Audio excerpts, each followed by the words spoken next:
Defining images, defining moments, defining emotions, and coming in 2011, March Madness. This is Turner Sports.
Here he is in the hat. If Ford is going to right the ship, this is where the odds fall in its favor. The manufacturer has won 31 of the 81 races here. It could be Roush driver Greg Biffle, who ends his day in victory lane. He came so close last June, has won this race twice. Or maybe Casey Kane. He qualified fourth in his Richard Petty Motorsports Ford. But they'll have to get past this man. Your pole sitter, Kurt Busch, on fire and looking for more here at Michigan. The fans are ready for racing at a track where handling and horsepower are key. We're in Michigan, counting you down to the green flag. Weather, a mild 76 degrees, but we're crossing our fingers. Only a 20% chance of rain this afternoon, and that sounds pretty darn good to us. Welcome to Countdown to Green. We are high above Pit Road at Michigan, where they're about to go 400 miles, 200 laps around the D-shaped oval. I'm Lindsay Zarniak, joined by former crew chief Larry McReynolds, former driver turned social media guru Kyle Petty. Gentlemen, why do they love this racetrack so much? Hey, I think you love it because it's so wide. You can race in so many different places. Every year we come up here, it's like the racetrack changes. You can run up next to the wall. You can run down on the bottom. They're 4 and 5 wide. You see them on restarts. They spread out as soon as they get to the line. And I think from a driver's perspective, your car doesn't have to be spot on in the beginning of the race to make time. You find a place for it to make time. And it's a little bit of a deceiving racetrack. Yeah, it's a 2-mile racetrack, but it has a lot of corners here, and it only has 14 degrees of banking. And we saw even in practice yesterday, speeds well over 200 miles an hour getting into turn 1. The law of physics almost takes in because 14 degrees of banking almost won't take that, but it's also a big horsepower track. You are in the throttle so early here. The straightaways are still fairly long. You have to have everything going for you if you want to be competitive, and especially if you want to get to victory lane. These guys certainly like to shake up those laws of physics here. NASCAR likes to shake things up too. NASCAR past and present has gained increased national exposure this season. It was a month ago that the Hall of Fame opened in Charlotte, marking an official home for the sport's history. Overall, NASCAR has made several changes to gain fans back. They went back to the spoiler from the wing, also the addition of double file restarts last year. But the one change that's making the highlight reels is NASCAR saying it's okay to drop the gloves. NASCAR President Mike Helton talked about how this change is reestablishing rivalry in the sport. 4 times a little upset. I guess he thought you got into him, I guess. Oh, he's treated different than everybody else. Somebody better keep me away from Denny Hamlin after this race. I had this race won. It was won. I know, bud. We're saying the same thing, bud. Believe it. He let off the gas. I heard him let off the gas. He just drives it into the turn, spins me. Or you can see him right on TV. Slows up, goes right up the racetrack. Sorry, he's racing for a championship. Rivalry is part and parcel to any professional sport, and certainly in NASCAR. And I think one of the other things that we're experiencing, and some of us have seen this in the past, where you've got a changing of the guard, so to speak. You know, when Darrell Waltrip came in and kind of chased Bobby Allison and Cale Yarborough and Richard Petty. wasn't very popular early on. You got Jeff Gordon, who now challenged Dale Sr. When he first showed up, and there was a great rivalry between the up-and-comer and the intimidator, the 7-time champion. We're going back through that cycle right now. We've got new faces like Kyle Busch and Denny Hamlin and Joey Logano who are challenging Jimmy Johnson, who was challenging Jeff Gordon and Tony Stewart. And so we're in that changing, that timeline change again.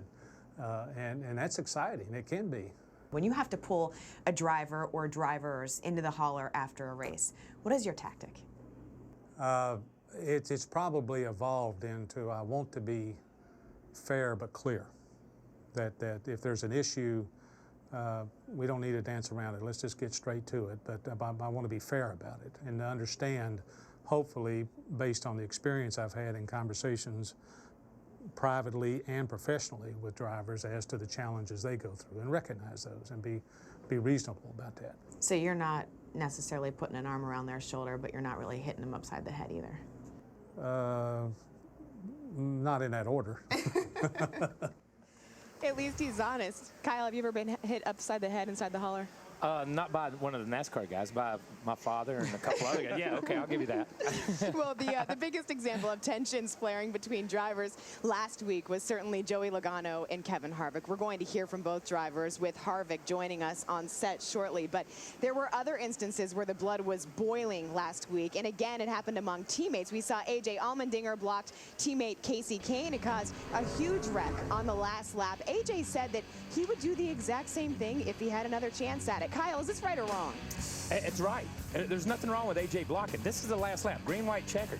I mean, you're protecting your position. There's a brake pedal in that car. The 9 could have hit the brake pedal or let off the gas, so let's be honest. And A.J., if you see the 9 right there, he never even got close to getting to the quarter panel. He just ran off in the grass, and that's Casey did everything he should do at the same time. Force the issue, force the issue, force the issue. A.J. just didn't let up. The one thing I will say about Casey Kane, I think he made a bad choice by going down in the grass. He thought A.J. was going to give up. Yeah, we had some drivers tell us that if that had been me in that 9 car, the 43 car would have went for a ride, teammate or not, right You there. know what A.J. said, too? He said, my dad told me early, if you want friends at the track, you bring them with you, which is an interesting thing. Moving on to Tony Stewart. He finished 3rd, but he was not happy at all after that race. He said he felt like the drivers were racing crazy out there and that it's a lack of respect. Is this a matter of old school racing versus new school racing? I do believe it is, Lindsay. You know, the biggest thing that I had a big complaint about over the last couple of years, it's getting a little better, is some of the veteran drivers complaining about other young drivers racing them hard. That was absolutely driving me bonkers. What do we do? I don't care if it's lap 2 or lap 200. You're here to do a job and you're here to race hard. And the thing I see the difference between old school and new school, the old school driver, he lets things kind of settle down after a restart. That new school driver like Kyle Busch, it's full steam ahead the minute you see a green flag. Yeah. That's the difference in old school and new school. I think the big difference in old school and new school, too, is this. Old school drivers learned how to race hitting walls. New school drivers learn how to race racing iRacing and video games and simulators a lot of times. They don't know. They've not hit that wall hard enough yet. Let them hit a wall hard a couple of times. Why don't you tell them that, Kyle? Well, in the new school, they learn how to hit the safer barriers, not the hard walls. I'm sorry. It's like bowling with the lane things that you got in there. Hey, every manufacturer wants to win here at Michigan, but Ford has a little more incentive. It is not easy to be a Ford driver right now. All teams are working around the clock to rediscover a competitive edge. In fact, many are racing with the new FR9 engines this week. They're hoping that that's going to make a difference. We want to send it now up to Adam Alexander and the guys in the booth for more. And Adam, what's the take? What is the problem right now with Ford?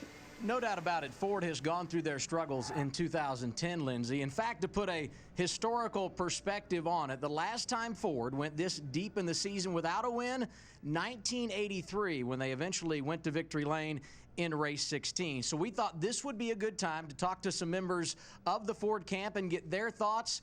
Included in this group, Ford Racing Director Jamie Allison. Most of the issues is around predictive handling simulations.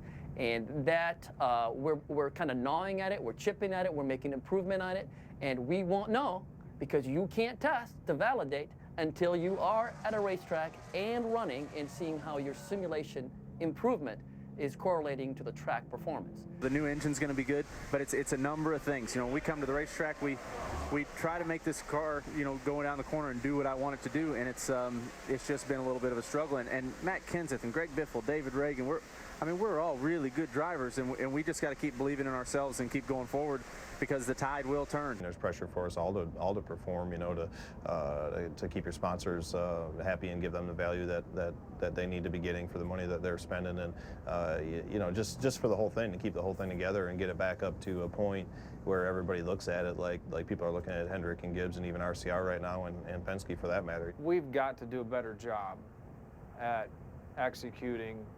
And I predicted a few weeks ago, within the next 4 to 6 weeks, you'll see a win out of the Ford camp. I still believe that. So we've heard from those in the Ford camp, Wally, and gotten their thoughts on where they need to go from here. What do you think? I think they're right. And the guys I've talked to down there about the Fords, they can't put their finger on one little thing. There's a lot of little issues that are not making the cars good to drive for the drivers. And the hardest thing is for the drivers and the teams, because they know they are good. Yeah. They know they can get the job done, and they've got to be patient and have that confidence to where it doesn't start bringing the teams down. I do believe that they have turned the corner. This has been a Ford track, a very strong Ford track in the 90s. And I think they're back on their way to running up front. It's not that they've been running terrible. It's just that everybody is used to those guys running up front and winning races, and I believe they're going to get there. Yeah, in fact, I think everyone optimistic this weekend, because as Wally pointed out, Lindsay, no one has won here more than Ford. 31 times they have gone to victory lane at Michigan. Thanks, Adam. It would certainly be more special for them to get that win today here at Michigan. We want you to be as connected as possible during the race, so we brought our friend and yours, Race Buddy, back for another season. If you log on to NASCAR.com, you can see real-time camera feeds, and then during the race, you'll get live updates from Larry Mack and myself. We also are taking your questions. You never know. We might answer your question right here on our pre-race show. Stay with us. We'll see how last week's late race fireworks are affecting both drivers involved. Coming up on Count.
And speaking of last week, Kevin Harvick has turned a juicy comment from another driver about his wife into a t-shirt that's now selling like hotcakes, now raising money for his foundation. We'll hear from Kevin Harvick and Joey Logano in just a few minutes. Talking about winners, we want you to put your NASCAR knowledge to the test. You could be $1 million richer after this race just by watching along with us. We call it the $1 Million Fan Challenge. Think fantasy racing with a huge payoff. All you have to do is go to NASCAR.com, set your top 10 finishers. Here's the deal. You can even change your lineup during the race up to lap 50. So if you know your stuff, you could win up to a cool $1 million. Not too shabby. To get an edge on the game, there are plenty of storylines from the past couple of days in the garage, including a couple of fan favorites heading to the back to start the race. But we begin at the front of pit road with our team of pit reporters. We want to kick things off with Matt Yoakum. Matt? Lindsay, what a stellar stretch run this has been for Kurt Busch and the entire Blue Deuce crew the past month and a half. Impressive. You talk about their big money days in Charlotte, but they've also carried over even a small hiccup in Pocono. They still rallied back to score a top 10 finish, but he's put the 2-car on the pole for the second time this season here at MIS. He had to decide between two different setups. Both were stellar in practice. and he's trying to score some big-time history. The last time he won from the pole, Marty Snyder, November 2002. Well, Matt, it's going to be fun to watch some of those sports stars try to come from the back, excuse me, to the front today. Among those, Clint Boyer, who yesterday in happy hour wrecked his primary car. They had to go to the backup car. Shane Wilson told me, I have no idea what to expect from this car because they really have struggled setup-wise all weekend long. And also Kyle Busch, because of an engine change Friday, he'll have to go to the back as well. Yesterday in practice, they were very fast. In fact, Dave Rogers told me, I think we can get to the top 10. Just can we get from the top 10 to the win? The furthest back anyone has ever started here and won a race at Michigan, Mark Martin in this race last year when he started 32nd. Clint Boyer and Kyle Busch trying to do that a little bit better. Let's head over to Phil Parsons. Thank you, Marty. I want to take a look at Paul Menard. You know, it's already been a pretty good first third of the season for Paul Menard. He's 12 positions higher in the points right now than he was last year at this time. Talked to Slugger Labby, his crew chief. They were quickest car in yesterday morning's practice. They were the second quickest car in happy hour. They were very, very happy with that car. We talk about all the Ford drivers and how serious it is to try to get a win here. Maybe the dark horse might be Paul Menard, who starts 21st. Ralph. One of the cars I'll be covering on pit road today will be Jeff Burton's number 31 Caterpillar Chevrolet. He considers this to be one of his weaker tracks. In fact, he hasn't had a top 10 here in his last 14 starts. He's got a good starting position. He's going to start 5th on today's grid, and he got some fishing in with his son. He thinks maybe that good luck will rub off and get him a good finish here today, Lindsay. Thanks, Ralph. Well, the incident that made headlines from last week's race was not Denny Hamlin earning his 4th win of the season, but rather the fireworks after the wreck involving Kevin Harvick and Hamlin's teammate, Joey Logano. They were fighting for the 4th spot late in the race when Harvick got into Logano, and the tensions went wild. He let off the gas. I heard him let off the gas. I thought he was out of gas. He just drives it into the turn, spins me out. All right, he's racing for a championship. I don't know what his deal is with me, but it's probably not his fault. You know, his wife wears a Fire City family, tells him what to do. Here he is. Kevin Harvick joins us now on the rig. It's been an ordinary week for you, right? Yeah, it really hasn't been that much different than normal. So, you know, we just go about our business and do what we have to do on the racetrack and go from there. All right, so you're waiting on pit road after that incident. Joey Logano is trying to get at you. He's fired up. You've been in similar positions before. Could you relate to what he was feeling at that moment, and where do you guys stand now? Yeah, I mean, you can definitely relate. You know, I think, you know, you've been in those situations before, and you have to handle things a certain way. And I just kind of laughed afterwards. I mean, it's just one of those things where you just go through it. You guys got a little bit personal, though, saying stuff a little bit heated about your wife. Obviously, you shot back about his dad needing to pull back the reins. How do you move on from there and make sure it doesn't go out on the track? Well, I think it's on the track. So, you know, you go out and you race the car, and you don't really worry about it. So, you know, he doesn't want to make it too personal because it won't be in favor of him. You know, Kevin, each week before a race weekend, we get some information, and the title is What a Difference a Year Makes. And one that jumps out at me every single week is the 2019 Richard Childress Racing. I can go through a bunch of numbers aside from the win, but the big difference to me is the points. First versus 26 a year ago, 10 top 10s versus 2, and the one I love, which is the reason you're leading the points, 13 lead lap finishes this year out of 14. Yeah, it's been a remarkable turnaround, and for me, it's just a lot of fun to come to the racetrack, to be honest with you. Richard's done a great job in restructuring the management and really utilizing the tools that have been there for a long, long time, and just utilizing them correctly. And we spent a lot of money on redoing our cars and really just building new cars from start to finish. And all of us have run really well, and hopefully we can continue that going forward. Yeah, well, first I have to apologize because last week when we were doing the race, the angle that they showed there, it looks like you get up in him, and I'm like, whoa, that's wrong, Kevin, that's wrong. But then when they show it from the blimp, it's 2 guys going for the same place on the racetrack. You said that after the thing. But here's my question to you. Winner, winner, chicken dinner, okay? You guys have won races. This year, though, you've taken chicken and turned into chicken salad on more than one occasion. What is the big thing, the big move for you guys this year? You've been running along 15th, 20th, and all of a sudden with 10 to go, 15, 20 to go, you're in contention for a win. I think it's just a lot of that is just confidence. I think, you know, the guys are confident in the calls they make on pit road. I'm confident in what they're doing on pit road. And when you get behind the wheel and you have that confidence, you know that carries over into the results. So, But the biggest thing is the cars are adjustable. They're not, when you're off and you have, last year we were off and you could never adjust them because they didn't even come in the ballpark when you got there. Now, you have something that you can adjust on and make that car competitive no matter how far off you are that day. Kevin, there was a lot of speculation, a lot of guessing, even before the 2009 season ended, but especially in the early part of this year. Will Kevin Harvick go? Will he stay? You put all that to bed a few weeks ago. You re-signed with Richard Childress Racing. Now the next order of business is get a sponsorship on that car for next year. Yeah, it is nice to put the contract stuff to bed, and I think we'll be able to put the sponsorship stuff to bed hopefully here in the next couple weeks, and everything will be back to normal. So we're excited. The biggest thing we got to do is just keep running like we are. That puts a lot of problems to rest. But for us right now, we're in a unique position that we hadn't been in before, and we're able to race hard, take chances, and do things that we need to do to get wins before the chase. And you're still having fun doing it. You guys put this shirt out there regarding the incident that occurred last week. You only made them in Lindsay sizes, though. Look at Kyle and I couldn't get our arm in that thing. You can give this to your wives. We got you guys. There's one thing that you can get those at kevinharvick.com if you want them. Okay. But, the good thing about we didn't make them in men's sizes because everybody who's married knows how this whole deal works. So that's one thing. That's true, man. That is true. One thing about being 20 is you don't understand anything about marriage. So you've got some education. So she's still wearing the fire suit, right?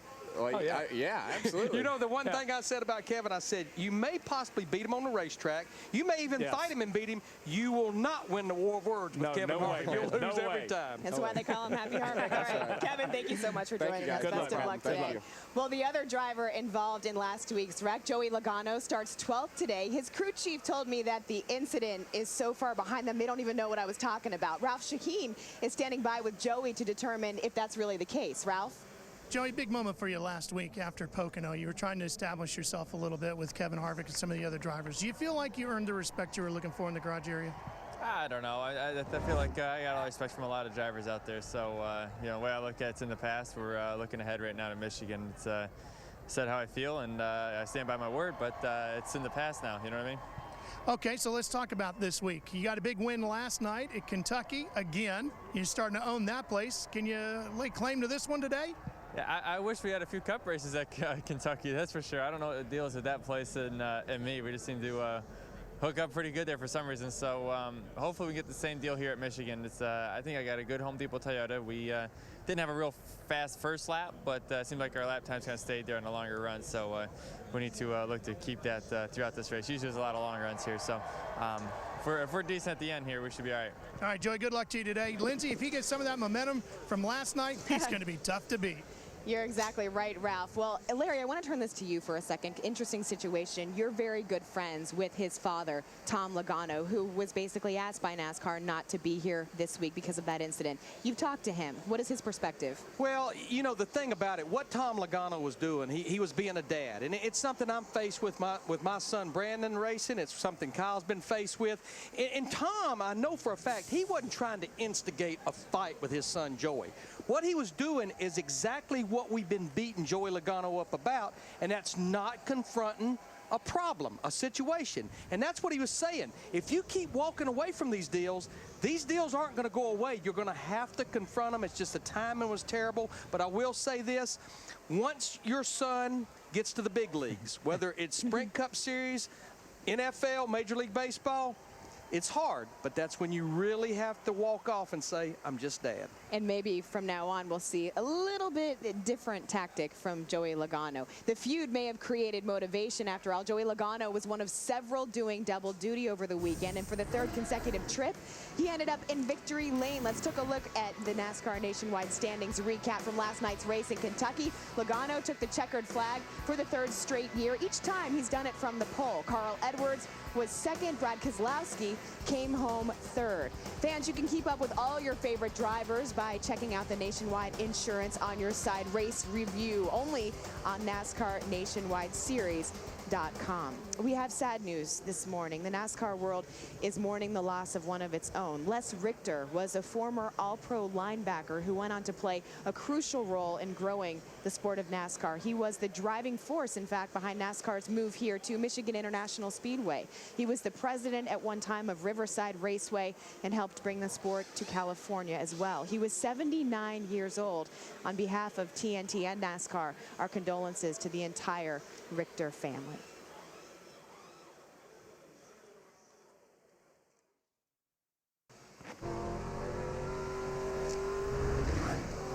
Welcome back to Countdown to Green on TNT from Michigan International Speedway, where they've been racing since 1969. What a backdrop, the serene Irish hills of Michigan. But nothing calm about the images on the track. David Pearson and Richard Petty side by side in '74. Pearson in victory lane 4 years later. And here's last year's winner, Mark Martin. He's won 5 times here, and last year he did it by conserving fuel. The payoff for showing a maddening amount of patience. One driver that showed patience and determination more than most was Davey Allison, a member of the Alabama gang. Allison worked endlessly to fuel his family-bred passion for racing before his life was cut short in a tragic helicopter accident. Allison's former crew chief, Larry McReynolds, tells the story beginning with one of the biggest races of his career, racing against his father at Daytona. Bobby Allison holds him off. They come to the stripe, and the winner of the 30th annual Great American Race, Bobby Allison. Davey Allison, his son, in second. The Alabama gang has conquered the Daytona 500. I was sitting there myself, you know, and I said, I wonder what Judy's thinking right now. It was very unnerving to a point, you know, because you don't want anything to happen, of course, to either one or at any time, whether they're together or they're not together racing. But actually, it could have gone either way. It would have been great. He was never happy being second place, but I guess since it was Bobby, it made a difference to it. Davey was trying to beat Bobby just as much as if he was trying to beat Dale Earnhardt. Look at him, Bobby waving to Davey. All right, so let me get this straight. Davey worked for Bobby Allison Racing, and until he punched that time clock at quitting time, there was no working on Davey Allison's car. Yes, and he was an employee of Bobby Allison Racing, and he had to work on Dad's stuff until after hours. And when he was 16 building his own stuff, he had to work on it after hours.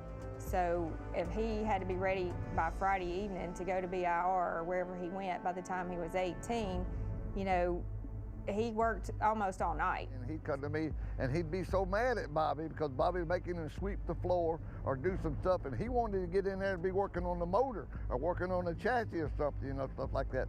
But Bobby brought him up slow and didn't give him anything, and that's what I think made Davey such a person that he was. Bobby didn't give him a silver spoon. He made him work for everything. Well, I felt like that the worst thing I could do would be to give him the materials and give him the things that he wanted, because I felt like he would appreciate them so much better if he helped earn them. Oh yeah, I supported it totally. In fact, sometimes I felt like he was a little bit too late. Nobody gave up. Whenever the odds got tough, they just got tougher, and here we are in victory lane again. Being in the state of Alabama, their home state, what it always meant to Bobby, but especially to Davey, to go race at Talladega Superspeedway. I think all the Allisons loved Talladega for the speed, the crowd. You know, the Allisons were Alabama. They raced all around the tracks of Alabama, and the fan base there just kind of grew along with the Alabama gang, and it's been incredible. It was a real special place to us as a family prior to Davey ever racing there. And then to get to go over there and run out in that 28 car and hear the roar of the crowd, it was something that he really held special. Davey's looking down on us today with a big smile on his face. He would be so proud of the love that you have shown to him and to his family. We know Davey had the love for flying, loved to fly that airplane, and he had obtained a love for flying a helicopter, and called old Red up and said, Red, let's fly up to Talladega Superspeedway and watch Neil Bonnet do some testing. Of course, I was in that thing when that part broke and it started going crazy on him. I could brace myself, but he was still trying to fly that thing to the last minute. I mean, that's the main reason he got injured, because, you know, he was still trying to drive that thing at the last minute, and I could brace myself, and that's the only reason I think I survived and he didn't. But like I said, that was Davey. He was going to give up with that thing till it hit the ground. He was still trying to fly it. What do you think is the biggest legacy that Davey Allison left behind, and then what do you think he would most want to be remembered for? Oh, Larry, I don't know. That is hard to answer, because, I mean, it's just like your heart is just so full of the proudness, you know, and the love and everything. It's just amazing what he did. He didn't play dirty. He didn't feel like he had to have some head start. He raced fairly. He raced you hard, but he raced you fairly. Raced you hard, but focused, but he didn't need a head start. To be in that group of the 50 greatest drivers, I think he'd be real proud of, you know, the NASCAR fans and people in general, you know, keeping him and thinking of him as one of the top 50. I think that's a real honor. I could see Davey wanting to be remembered as a fine dad, which he was. He was such a good dad, and he loved his kids more than anything in the world, and he was such a fine Christian man. And he would want to be remembered for that first, that he loved his family and that he loved God. I think that he wanted to be known for a true racer, and also I think for his personality of getting along with everybody and loving everybody like he did. Davey Allison touched both of you guys. Larry, you were his crew chief, became that in '91 when you won with them here at Michigan. And Kyle, I know you grew up around the racetrack with Davey Allison. What did you learn from him? Yeah, and you know, I saw Davey through every phase. I mean, we hung out at hotels when we were 7 and 8. Davey, and you saw Bonnie. And there, you know, Judy and Bobby were our parents at the racetrack. If we did something wrong at the pool, by God, they screamed at us. That's the way it was. No greater people than Bobby and Judy Allison. But Davey was just a class act. That's the way it was. All he wanted to was be Bobby Allison the next step. He wanted to be what his dad was. From the time Bobby ran Martinsville, Talladega, it doesn't make any difference. Whatever my dad does, that's what I want to do. That's how much he loved Bobby, and that's how much he loved the sport. And you helped bring his racing to another level. Well, I look back at his last full season, 1992. I mean, what a season of ups and downs. Yeah, we won the Daytona 500. We won 5 races. We won the All-Star race. But when you look at all the things that he had to endure as an individual, the real horrendous crash at Pocono in July. He lost one of his best friends, his grandfather, Pop Allison, in the spring. His brother Clifford was killed here at Michigan in a practice crash. The one thing that I took away from Davey Allison, and I still live by it 17 years later, is that never give up attitude. It doesn't matter what they throw at you. If you want it bad enough, you can achieve it. He certainly was an overachiever. Stick around. We are just getting started on TNT. Coming up, we'll hear the keys to getting around Michigan and doing it successfully.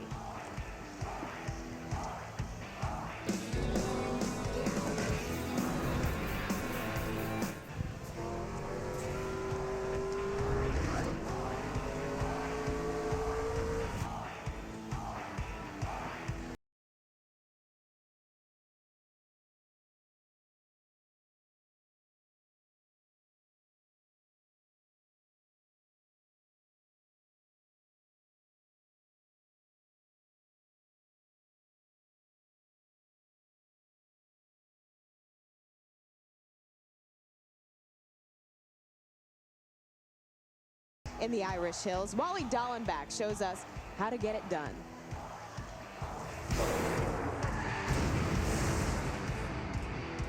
The great thing about racing at Michigan International Speedway, drivers can choose multiple racing lines, which is why the racing is so good for drivers and fans alike. One thing to keep an eye on is the exit of turn 2. Momentum is key here as Kyle Busch shows the advantage of running the high line. Hot. The speed he carries off turn 2 looks like he's gained 100 horsepower on the inside car. Yikes! Most of the time, drivers working the bottom groove are scrubbing off more speed than the drivers working the high line. Remember, fuel mileage can be key. Yes, anyone? Oh my God, oh, look at Bickle. He's shaking it, he's just went to the switch. Here comes Mark. Oh, no! Wally Dallenbach, always entertaining. Larry McReynolds is down at our TNT off-track race car, or Torque, as we like to call it for short, presented by Toyota. Larry, you've run 29 races here with 10 different drivers. What are the keys? Well, when you think about the speeds that you run here at Michigan, over 200 miles an hour getting into turn one, you have to take care of your nose and your front fenders. They're your best aerodynamic friend. And when you look at 2010, we've seen a lot of these things get torn up on pit road, like Kyle Busch at the Coke 600 a couple of weeks ago, so you have to take care of them on the racetrack and off the racetrack. The other thing, no mistakes on pit road. Just go back to the Pocono race last week. Just look at the mistakes that were made by drivers by speeding on pit road, and then look at the lug nut issues with all the pit crews made. And you think about it, this is a fairly short race without a lot of cautions to overcome those situations. And the third key, Wally just talked about it, you guessed it, fuel mileage. You get those long green runs here. You have to start thinking about it from the drop of the green flag. There's a team that's never won here at Michigan. Last year in the 2 races, out of the 400 laps, they led 279. Didn't go to victory lane, ran out of gas at the end of both of those races. You guessed it, it was the 48 car of Jimmy Johnson, Lindsay. Hey, Larry, stick around for a second, because while you were down there, we received a race buddy question. This is from Matt M. in Sarasota. The 38 car driven by Travis Kvapil was penalized this week by NASCAR, docked 150 owner and driver points. His crew chief, car chief, tire specialist, they were all suspended for 5 weeks. Why the penalty? Well, Lindsay, the air pressure in a tire can be your worst enemy over the course of a long run. You start the air pressure way down, and it gains a lot of pressure over the course of a long run. Now, there's a thing called a tire bleeder that's legal in some racing series, but it's not legal in NASCAR. It keeps the air pressure of the tire fairly consistent, fairly constant. But what the 38 team did, NASCAR mandates that you run the valve stem cover that goes right here on the top of the valve stem. You have to do it from a safety standpoint. What this team did, in the top of this valve stem cover, they drilled a very small hole, one that you almost couldn't even see. And then what they had up inside of the valve stem cover was a mechanism that when the tire guy put that valve stem cap on, it engaged that Schrader valve in there, and just ever so slowly would let the air pressure leak back out of the tires to keep that air pressure constant. Their worst enemy, though, was that delay that we had for 2 hours while they dried the track. That's how NASCAR caught it. Obviously, that's what led to the penalty. Thank you, Larry. Kyle, what impact does that have on the race and the top 35 as far as we've seen it? Huge. Robbie Gordon misses a race last week. One of the first races that that team had missed. When you look at him, he's 88 points outside the top 35 after the race. As soon as the race is over with, they penalize the 38. He's 66 to the good. So all of a sudden, he goes from 88 out to 66 in the good. He's set all week long. Somebody else's misfortune is his good fortune. He's like a backup quarterback. You got to be ready. We're about to go racing. When we come back, we're going to mix a little NASCAR and Hollywood. We'll tell you why that could be a good thing for driver Casey Kane. You're watching Countdown to Green on TNT. Jeremy, sorry about that. The Countdown to Green now continues live from Michigan.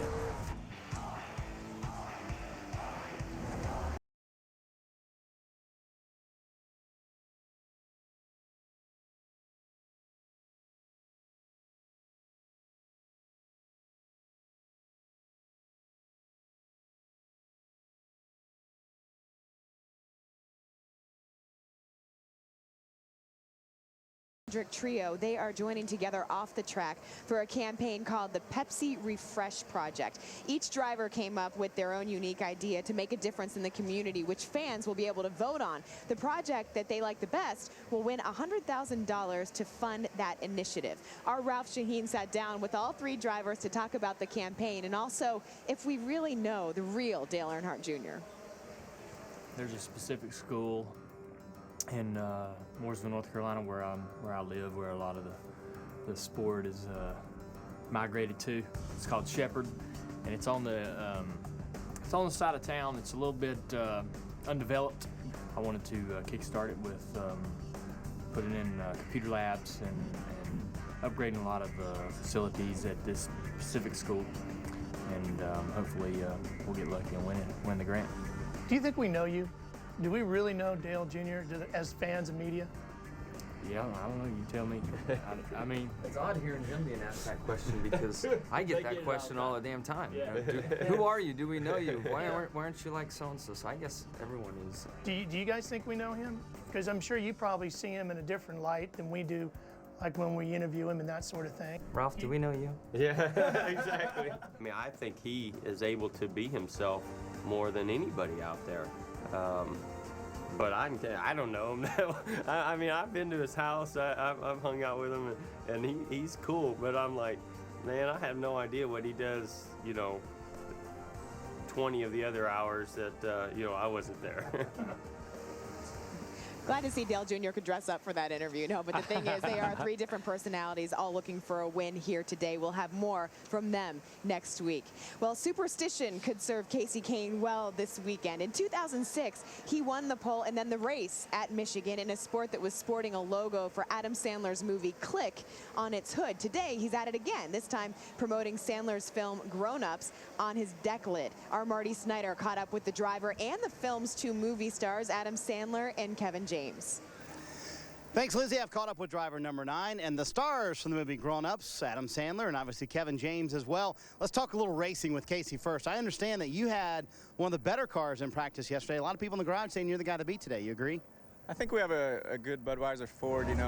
We had a good one last week at Pocono, and we're strong throughout that race, and I think it'll be similar today. So I'm looking forward to it. I'm glad we have Grown Ups on the car. Yeah. Went and watched it last night. And it was really funny. I mean, really good show. So I'm looking forward to having that and working with these guys again. Yeah, last time you teamed up with Adam, it worked out because you won the race that time. So you're his good luck charm, right? That's why I came here, to make sure Kasey wins the race again. Thank you, buddy. Yeah, he had the click on the hood last time, and he took the prize home. And then I said to myself, because I was watching Kasey at home one day, and I said, that kid needs me right now.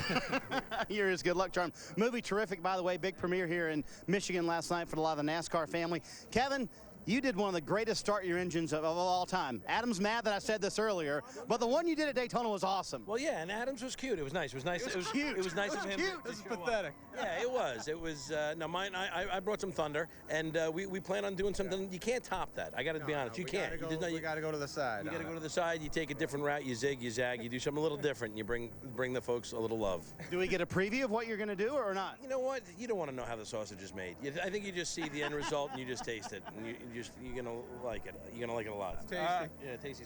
Right on. All right, everyone, check out Grown Ups and watch the number 9 car today as well, Lindsay. All right, so things could get pretty interesting here in a few minutes. Well, as we head to commercial break, there's Juan Pablo Montoya getting ready for the race. He's never won on an oval. Would love to change that today here at MIS. When we come back, we'll hear from pole sitter Kurt Busch. Stay with us on TNT's Countdown to Green. You're watching Countdown to Green on TNT.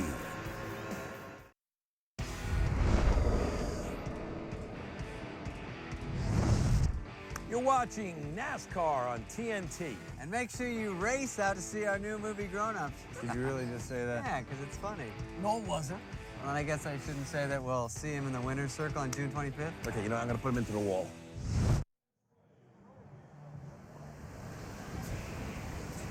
Welcome back to Countdown to Green on TNT from Michigan International Speedway. Well, Kurt Busch won a cool $1 million after Whoa.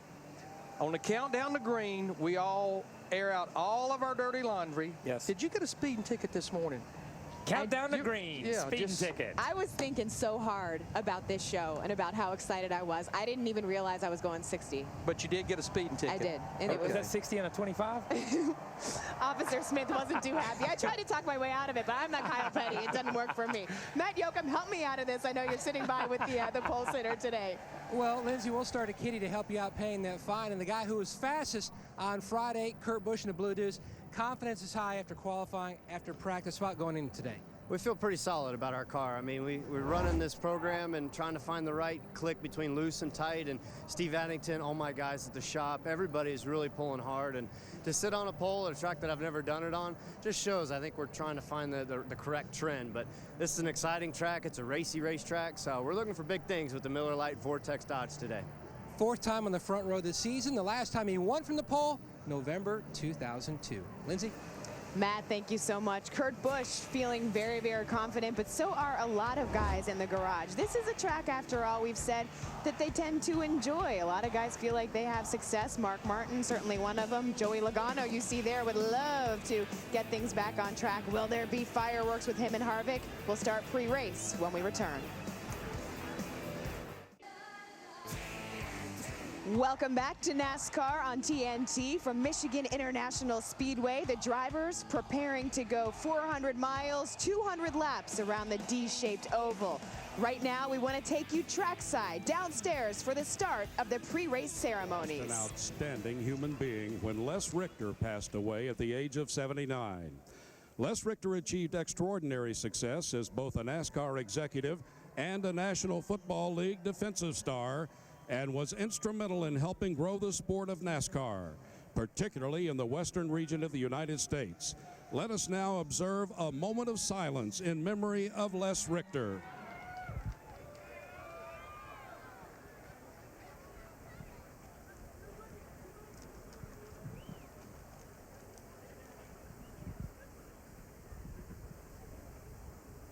Thank you. And now presenting our nation's colors, the Michigan Army National Guard from Fort Custer Training Center in Battle Creek, Michigan. And here with today's invocation, please welcome Father Jeff Rose from Lumen Christi High School in Jackson, Michigan.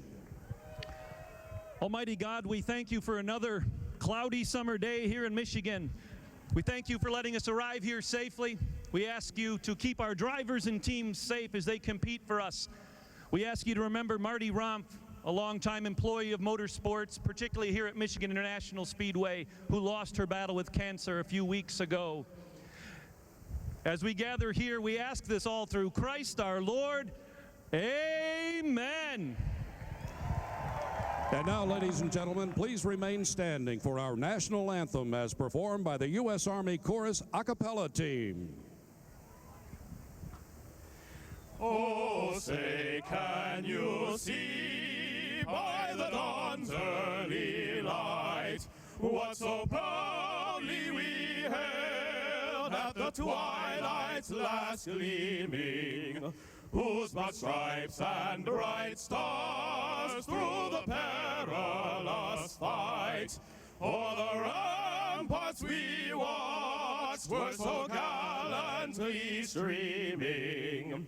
And the rockets red glare, the bombs bursting in air, gave proof through the night that the flag was still there.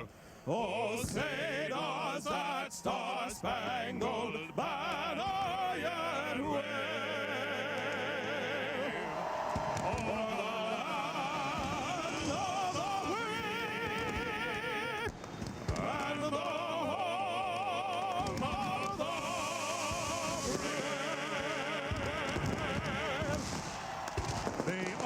Chorus a cappella team and 4A10.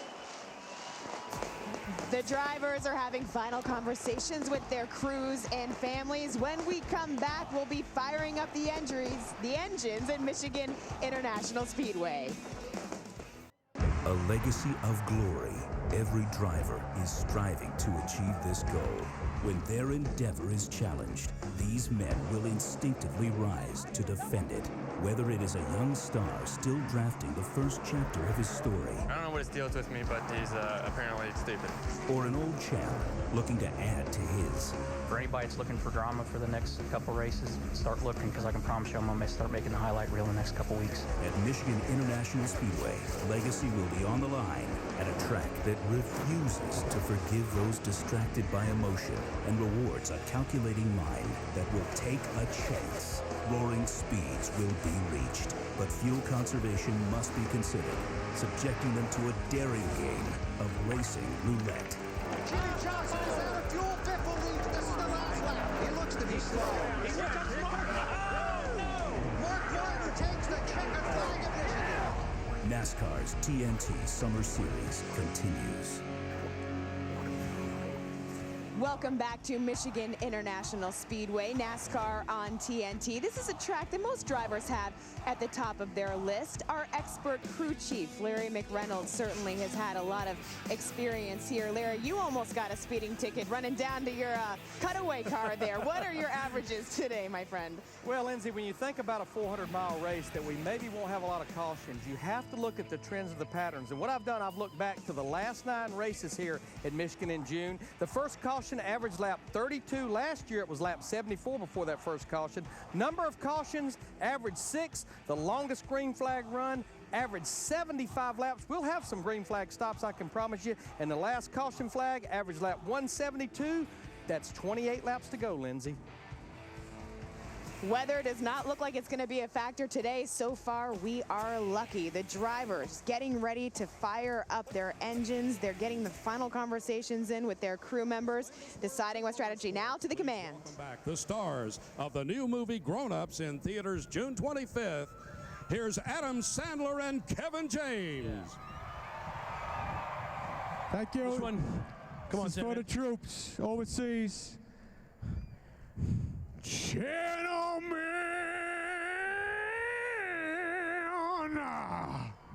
stop!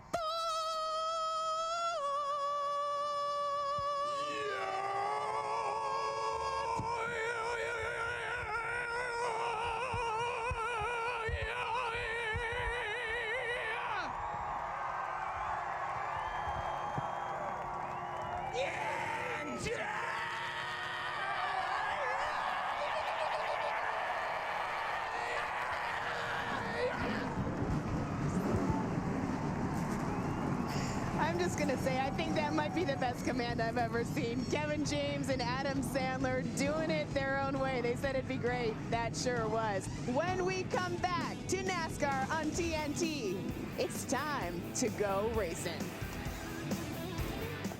Welcome to NASCAR Sprint Cup Series Racing from Michigan, presented by Captain Morgan. I'm Marty Snyder here with Captain Morgan himself. Captain, what are your thoughts on today's race? Oh, Marty, it's a great day for Sprint Cup racing here at the Michigan International Speedway. And on behalf of myself, Captain Morgan, a big thanks goes out to all the viewers watching the TNT coverage from home. Wish you were here. How do you plan on enjoying today's race? I am going to call all captains and remind them to party NASCAR style. But do it responsibly. Captain's orders. All right, thanks so much, Captain. And fans, it's time for the race. Sit back and enjoy it live here on TNT. 80 miles west of Detroit in Brooklyn sits Michigan International Speedway. NASCAR teams have been racing here since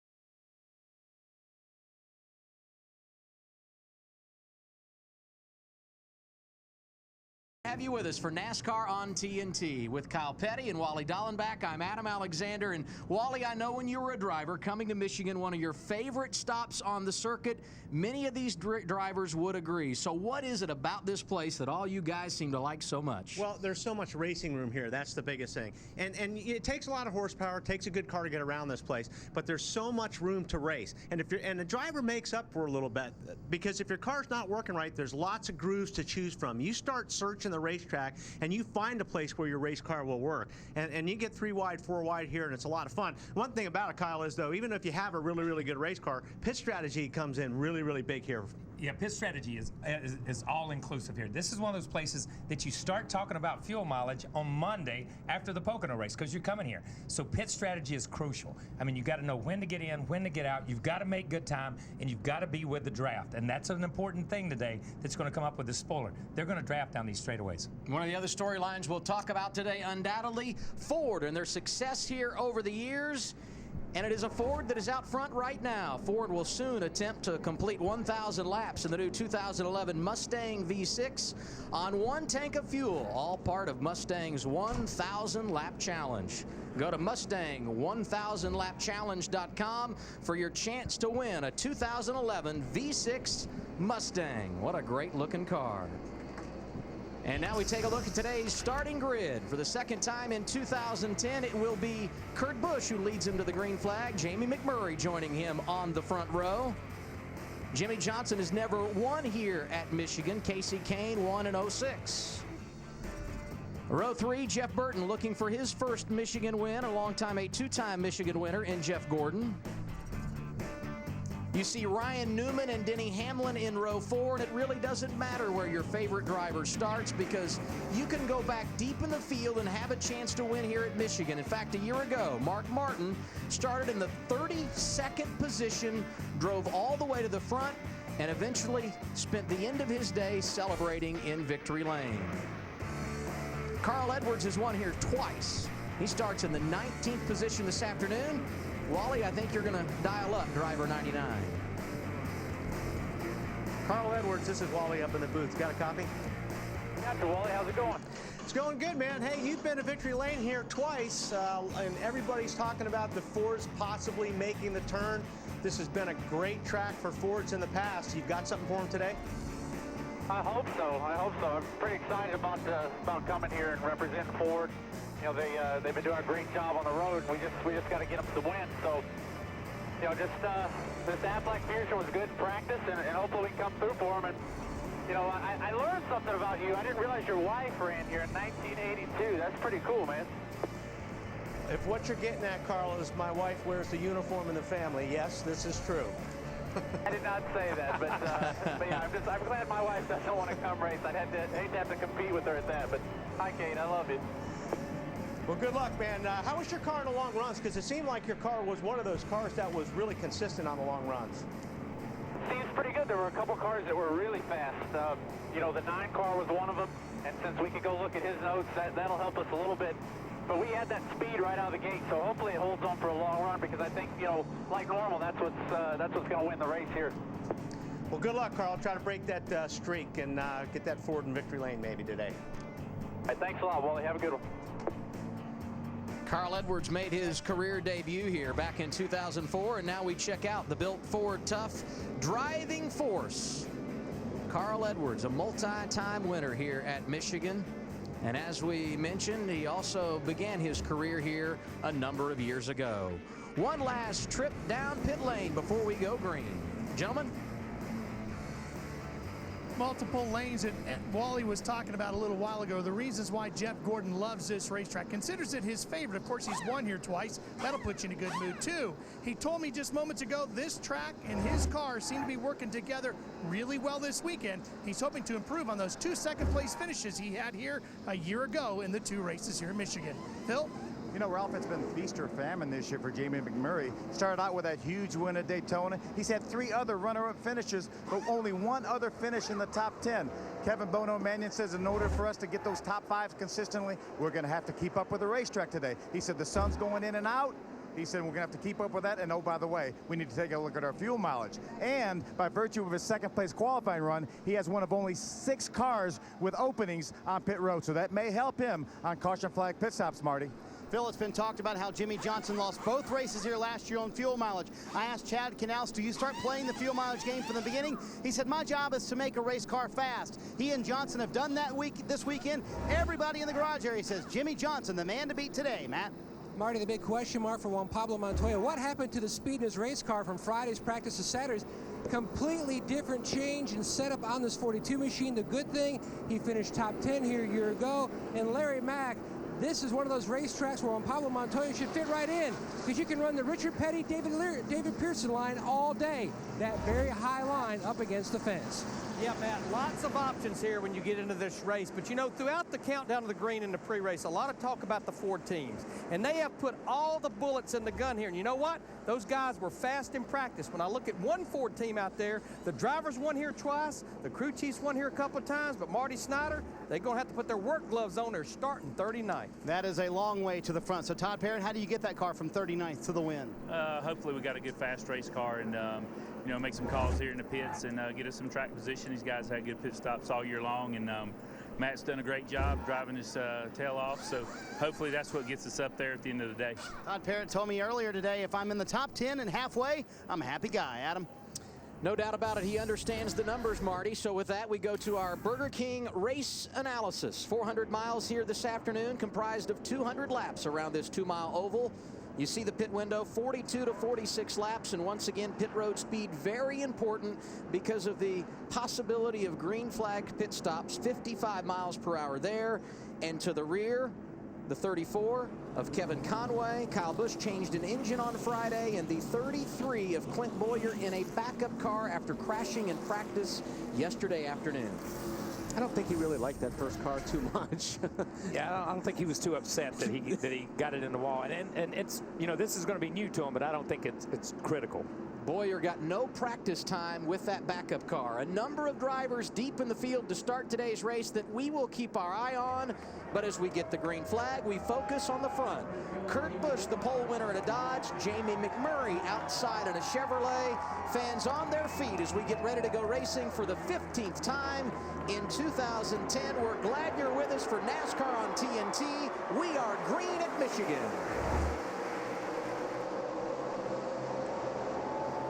That's about the prettiest starts I've seen in a long time. Junior jumped out of line right there at the very end, but other than that, these guys just stayed in line. Oh, man, he's a little bit loose there. Jamie McMurray on the high side. Got the car a little bit sideways, but hung on to it, and he's leading. The aggression pays off for Jamie McMurray. Another front row start for him here in 2010. Looked good coming down the back straightaway, but Kurt Busch, the pole sitter, rallying back on the inside. McMurray all clear off 4. He will lead lap 1. They are 3 deep back near the 10th position. That's David Rudiman on the inside of Jeff Burton for position. And just in front of them, Hamlin, Reagan, and Biffle making it 3 wide. And there goes Kurt Busch, new leader off of 2.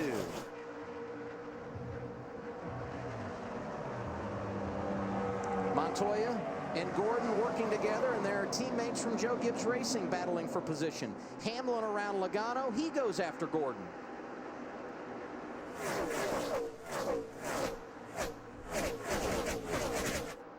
You really see that, you know, what Kyle was talking about at the opening. The draft really comes into play here again. Now with these spoilers, you'll see these cars line up 5, 6, 7 cars, and if there's one car down on the bottom, they lose a lot of ground. As soon as they get to turn 1, you'll see it fan out 3 wide, but they really try to get down the straightaway and the backstretch nose to tail, because the draft is important here. Yeah, we didn't have that issue, or it kind of went away. The draft kind of went away. Some of it did when we went to the wing, because the wing was more efficient for downforce, but it created less drag behind the car and less drag on the car, less of an opening behind the car. With this spoiler, everybody's talked about gear rules. We talked about it last week at Pocono on the TNT race, you know, about the gear rules and the ratios. This spoiler changes a lot of things. It's like a ripple effect across gears and engine combinations and the way you drive. McMurray led lap 1. He's running 4th with 3 laps behind us. Casey Kane went around for 2nd. You saw Jimmy Johnson get by for 3rd. McMurray could lose another position. Ryan Newman in line to take a spot, and here we are side by side for a spot in the running order. Jeff Burton to the inside of David Rudiman as you ride on board with Greg Biffle. Yeah, you see Biffle's up on Biffle up on the high side. A lap earlier, he was down right on the white line going through 3 and 4. So he's searching for that grip. That, you know, his car is working a certain way right now, and he's trying to find a place in the corner where his car feels the best. How much of the early part of this race, Kyle, is experimenting with your car and figuring which lane it likes on track? The first few laps of a race at Michigan is trying to get in your place where you want to run. And it's not really experimenting. You know where your car, you just want to get clear of these cars. You see these cars running 2 wide. You see them fanning out 3 wide. As you see this happening, the 1st, 2nd, 3rd place cars are checking out from these guys a little bit. So what you really want to do is find the place that your car is comfortable, work it in, and as you saw that shot down the front stretch, everybody was in line. You see Carl down on the inside. He's looking for fresh air. These guys are just drafting by him. And how about Martin Truex Jr. driving right up the middle between Roush Fenway teammates David Reagan and Carl Edwards. That the battle for the 13th position. And boy, I think Carl lost about 3 spots right there just going down the straightaway because he was not out high in line. And he's still stuck down there. Kurt Busch continues to lead.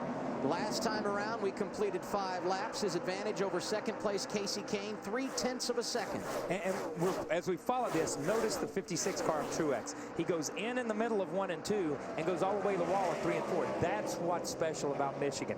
You can run all over the racetrack. Jeff Gordon, a power move on the outside, slides in front of Newman. And there you see it as they get into the corner. Newman to the bottom side. Gordon jumps up front, and now a battle for the race lead. Kane trying to go around Kurt Busch, could not make it happen off of turn 2. I'll tell you, did you see Newman crank the wheel on that thing going into 1? I mean, he turned that thing hard left. Your car's got to be working pretty good in order to be able to do that. You got to be confident that it's going to be there when you turn it, and I think that's the big deal. Is, you know, these guys, it's all about momentum, so they kind of don't put a lot of wheel in the car. When you feel confident enough that you can just crank it to the left and get back to the gas, that was impressive. Let's hear from Phil Parsons. Jamie McMurray reported that his car is really loose to start with. Started out that way, has not reported that his car's changed. You know, guys, we talk about running up high. I was talking to Alan Gustafson, crew chief for Mark Martin. He said, we know that you can go up high. Right now, probably with no rubber down, it probably may be as much as a half a second faster. But that's going to rubber up there, so we're going to have to be able to run the bottom of the racetrack. So that's what a lot of guys are talking about doing, is making sure their car will work on the bottom. They know they can go up high right now, but maybe not later. Quite a battle here from 5th on back. That's Hamlin in the 5th position. Side by side for 6th. Montoya below McMurray, and Jeff Gordon knocking on the door. And going back to what Phil said, you know, there's a lot of truth in that. But here at Michigan, normally your car gets tight. It gets to the point where you can't turn the steering wheel, and the car is going to slide up the racetrack whether you like it or not. Yeah, whether you know, when you go back and they mentioned the King and Pearson and Earnhardt, you mentioned the old drivers, they pretty much stuck to a groove, and then as the race would go, they would work in a new groove.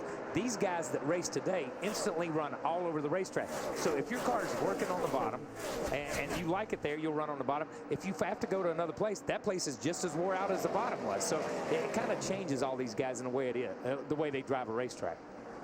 Draft, not something we talk about a lot when we come to Michigan because of all the other elements in this race. But you saw David Rudeman a moment ago settled right up underneath the rear bumper of Jeff Burton.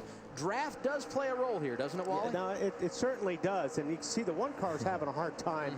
He's awfully loose, and he went in way high that time, mainly because he was saving the race car. But yeah, draft is pretty important at this racetrack, and we'll see it all day. Hamlin goes to the inside of Ryman Newman for 4th. There is Kurt Busch leading Casey Kane at Michigan. NASCAR Sprint Cup Racing from Michigan, presented by Captain Morgan on TNT, is brought to you by Sprint, proud sponsor of the NASCAR Sprint Cup Series. By Progressive, making it easier to buy car insurance. By Burger King, who reminds you to have it your way. And by Toyota. NASCAR on TNT rolling through the Irish Hills of Michigan. Kurt Busch has opened up a 0.7 of a second advantage over second place Casey Kane, and we want you to be a millionaire. Fans have a chance to win up to $1 million by going to NASCAR.com/TNT Million, and all you have to do is pick the top 10 finishers in today's race or any race over the course of the next 5 weeks. You pick the top 10 finishers in order, you could win up to $1 million. It's the TNT $1 Million Fan Challenge. And we can tell you someone will win $1,000 just by signing up.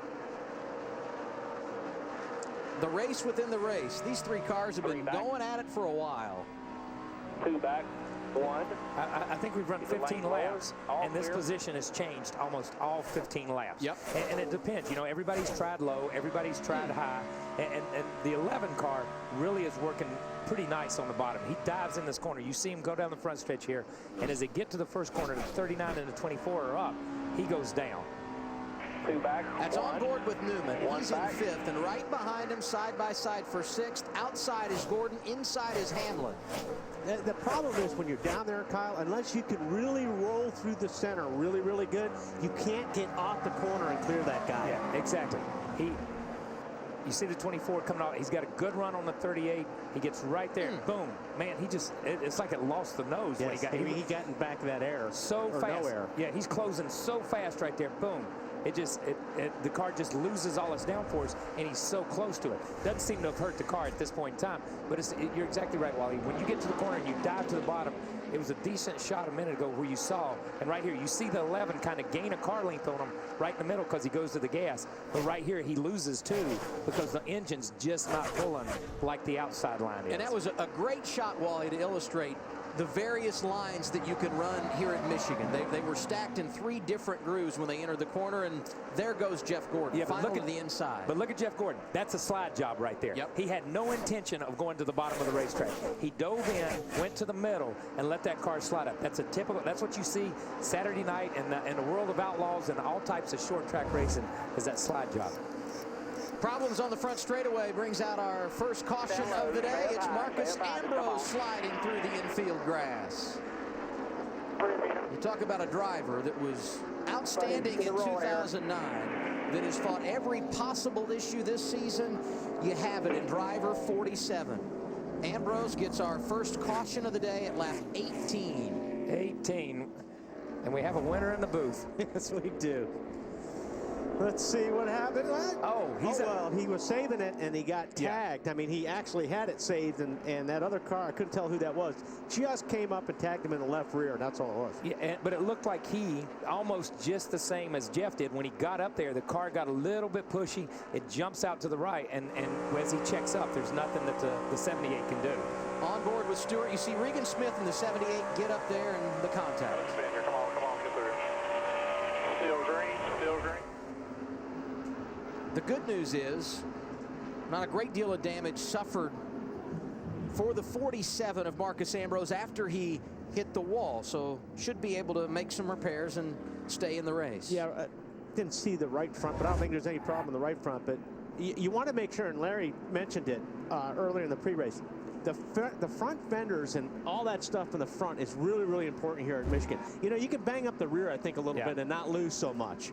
But as long as your front fenders are clear, that's what's really important. That valence, those front fenders and that valence and those struts that hold that valence in place, and that was a really good shot from the camera guys. That was a really good shot that you could see that those struts didn't appear to be bent. When he went into the grass, he went in backwards, and the car spun around instead of going in and digging in like we see so many cars. And like we saw the 11 car at Charlotte earlier in the year, it just dug in and rolled it back under. 19 laps behind us here at Michigan, and the first opportunity this afternoon to come to pit road. Kurt Busch, the race leader, Casey Kane, Jimmy Johnson, Juan Montoya, Ryan Newman, the top 5. Pit road is open, and it's about to get busy. Kurt Busch going to lead them down. We begin with Ralph. Adam, this is a good break for Casey Kane. The temperature on the number 9 Budweiser machine had climbed up to 260 degrees. They're going to go to work on that grill, clean it off really good.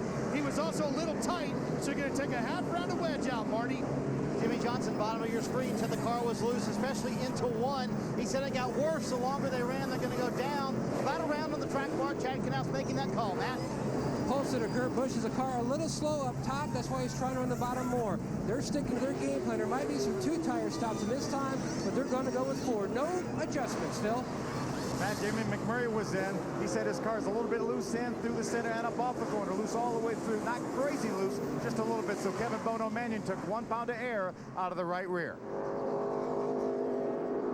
Talk about pit strategy. Matt Yoakum mentioned it. We could see some drivers take 2 tires. Perhaps that's the reason Robbie Gordon and Tony Stewart were on the move. Kurt Busch is the leader.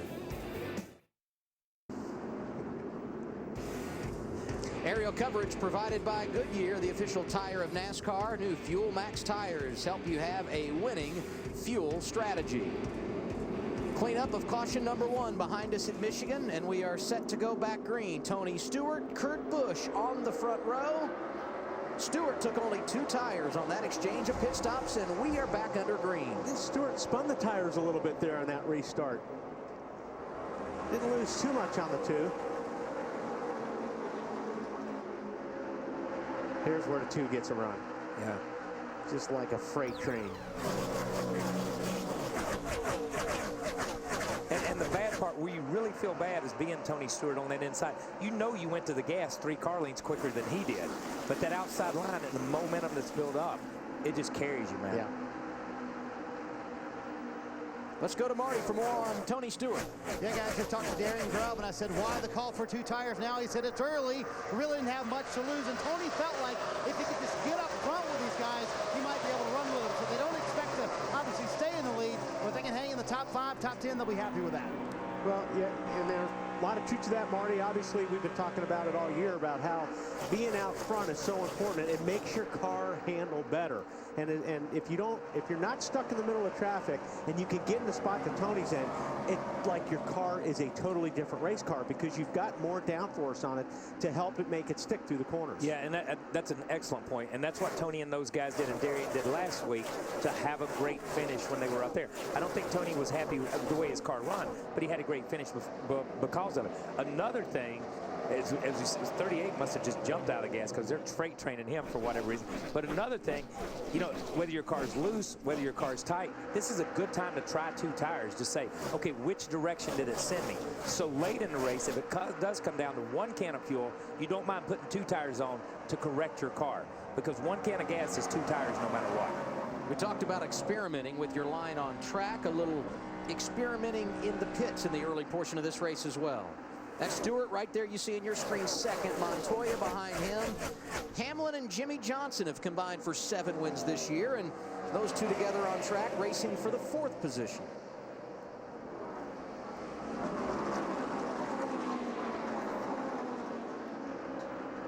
Look at this, 4 wide through 1 and 2. And Jimmy just drives down in front across the front of the 11 car, which shows that the front of his car sticks really good.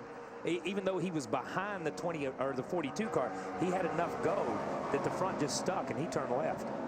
Johnson did not qualify well last week at Pocono, but worked very hard throughout the afternoon to get to the front.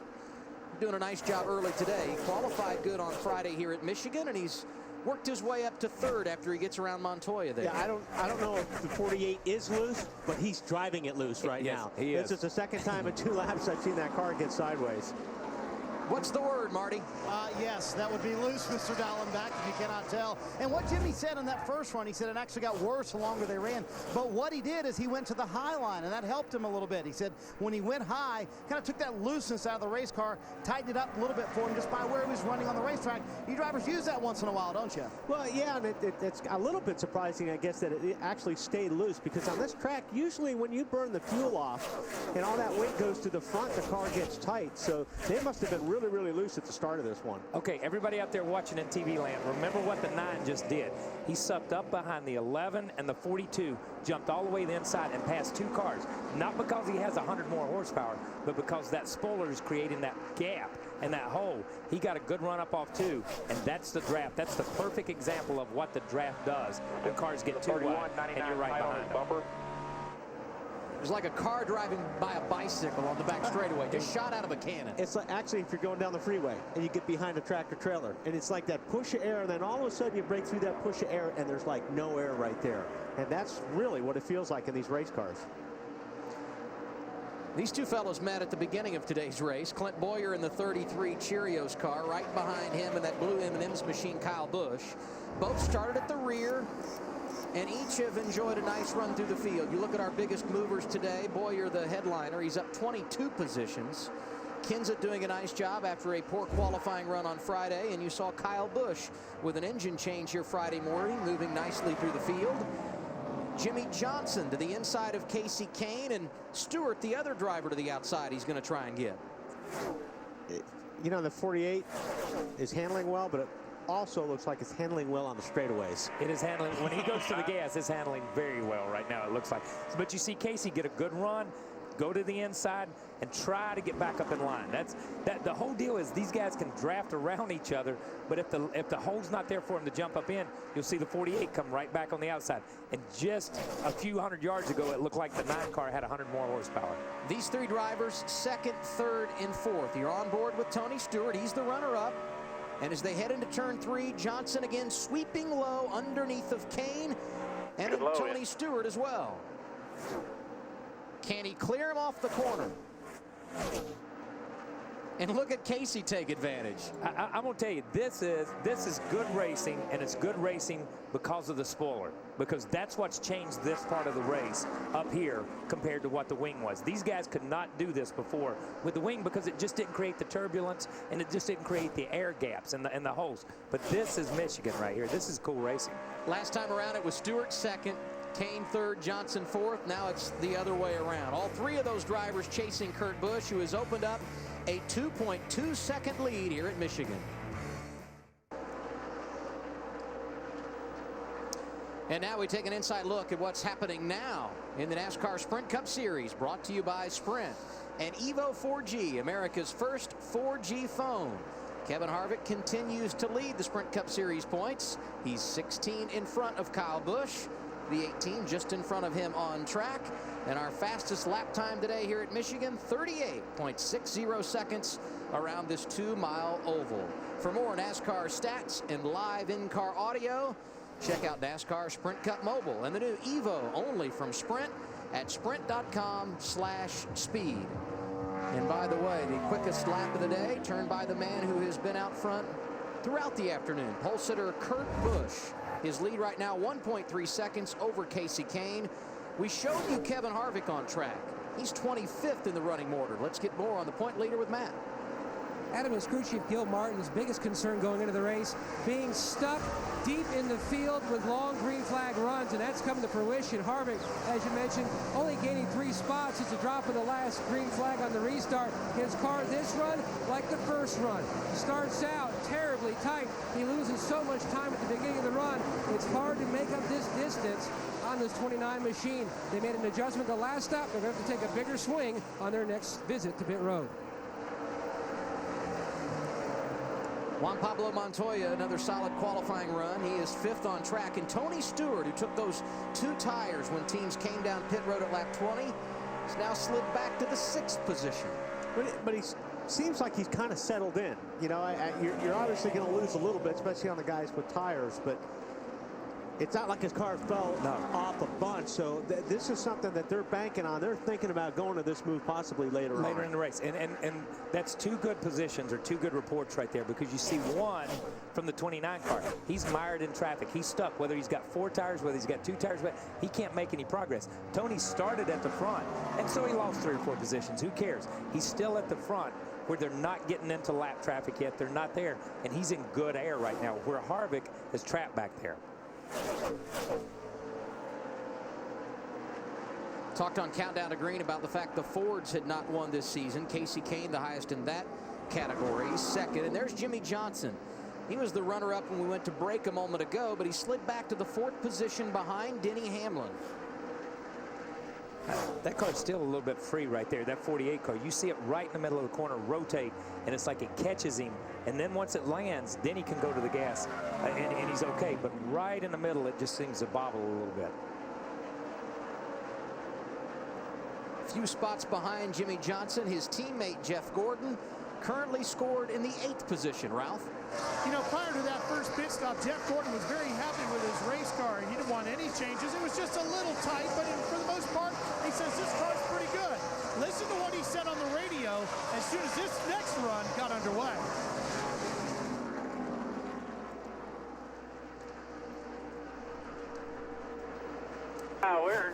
Well, I don't know what's going on, man. Really bad loose. Simple. See, I'll try to get there. Might just tighten it up for the start. And just no front or rear grip. Simple. Some sure track positions and see where it goes here. Well, Jeff is fighting through it. Right now, he's running back in 8th position. He's been talking with Steve Letarte. This is part of it, guys. You got to search down for another groove out there to help that car come around a little bit to get to that next opportunity to let your crew go to work. Yeah, hey, Ralph, it seems like these guys, you know, the adjustments that they made, they need to make much bigger swings at it, because some of these adjustments aren't really, the cars aren't reacting to. Well, that's it, Wally. They didn't make any changes this last time around. They were very happy with the car, so they just kind of let it go. That just shows you how fast the track is changing. As you guys brought up earlier, they start laying that rubber down, those grooves start to change. So what was good early might not be so good now. So you either have to adjust your line or your crew has to adjust your car. They went trying to adjust the line. Apparently that didn't work too well. Next time they're going to go to work on the car.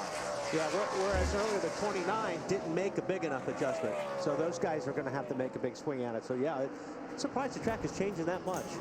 Plenty of time to work on your race car, not even 50 laps in. To today's 200 lapper here at Michigan, Kurt Busch continues to lead.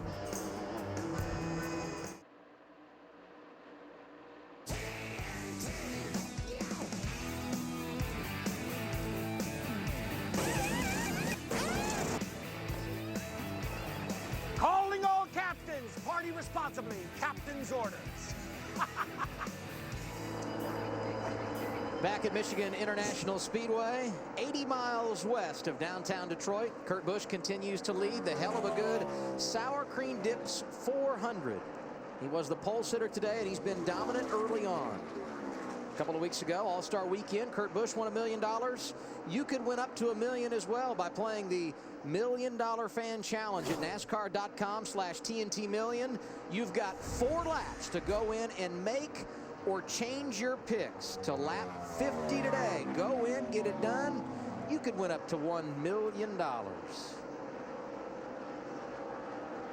Just outside the top 10, Ryan Newman around David Reagan. Reagan's best ever finish in the Sprint Cup Series right here at Michigan, 3rd. He also had a 3rd place finish at Richmond and Talladega in his career, and he opens up the inside on Newman, trying to grab that spot back, and just behind them, Matt Kenseth. Not a good qualifying effort for Kenseth. He started in the 39th position, driver 17 up to 14th and looking for more.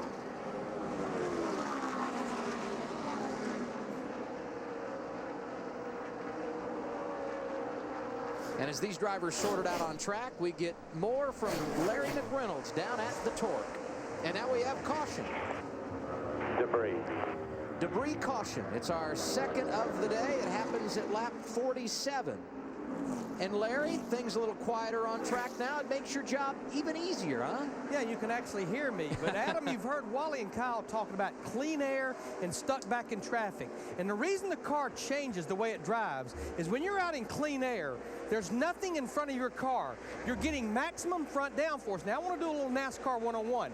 Front downforce is like someone pushing down on the front of this car. It's really making those front tires grip. But when you get behind the car, you lose that downforce, and you almost get the feeling that someone's trying to pick the nose of the car up, actually pick the front tires up, and the driver will be complaining about the car not turning.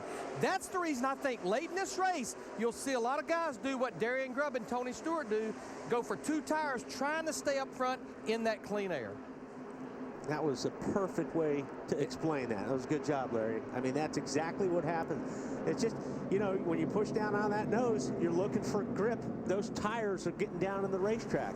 And when Larry said you pick up on the nose, it's literally how it feels when you're driving a race car. You'll turn the wheel, and it feels like you've got no tires on the ground. Yeah, I tell people a lot of times, it's like if you're on ice, people that live in cold weather climates, when you're on ice and you turn in your driveway and it skids that foot and a half, and you think, oh my God, I'm going to end up in my yard, but then it bites and it goes on in.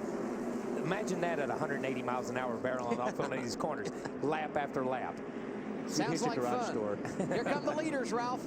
Yep, and diving into his pit stall is the number 9. Here comes that Bud Ford. It's Casey Kane. Now he's having problems with the right front sliding a little bit. They're going to take air pressure out of the right rear. Marty only about 0.3 of a pound. That's it. Jimmy Johnson says, I have a couple of things going on. It's rolling tight, but when I get back to the gas, it's too loose. So they're going to continue to go down the track bar. They also make a wedge and an air pressure adjustment, Matt. Kurt Busch said the car was good. They're going to make a track bar adjustment and a small air pressure adjustment to try to help this 2 car at the beginning of the run to get a little more speed early on. Phil? Matt, Greg Biffle was a little bit too tight up off the, or a little bit too loose up off the corner on that first run. They went 2 rounds down on the track bar. Now they got it too tight. So they took one of those rounds back out. Right now they're keeping an eye on those 14 car that put 2 tires on. Greg was talking to Greg Biffle, his driver, and he said, hey, we're going to keep an eye on that. It worked pretty good for the 14. Casey Kane, the man that lost the most positions during that exchange as far as the drivers inside the top 10. Kurt Busch holding serve, that number 1 pit stall, paying dividends for the Blue Deuce.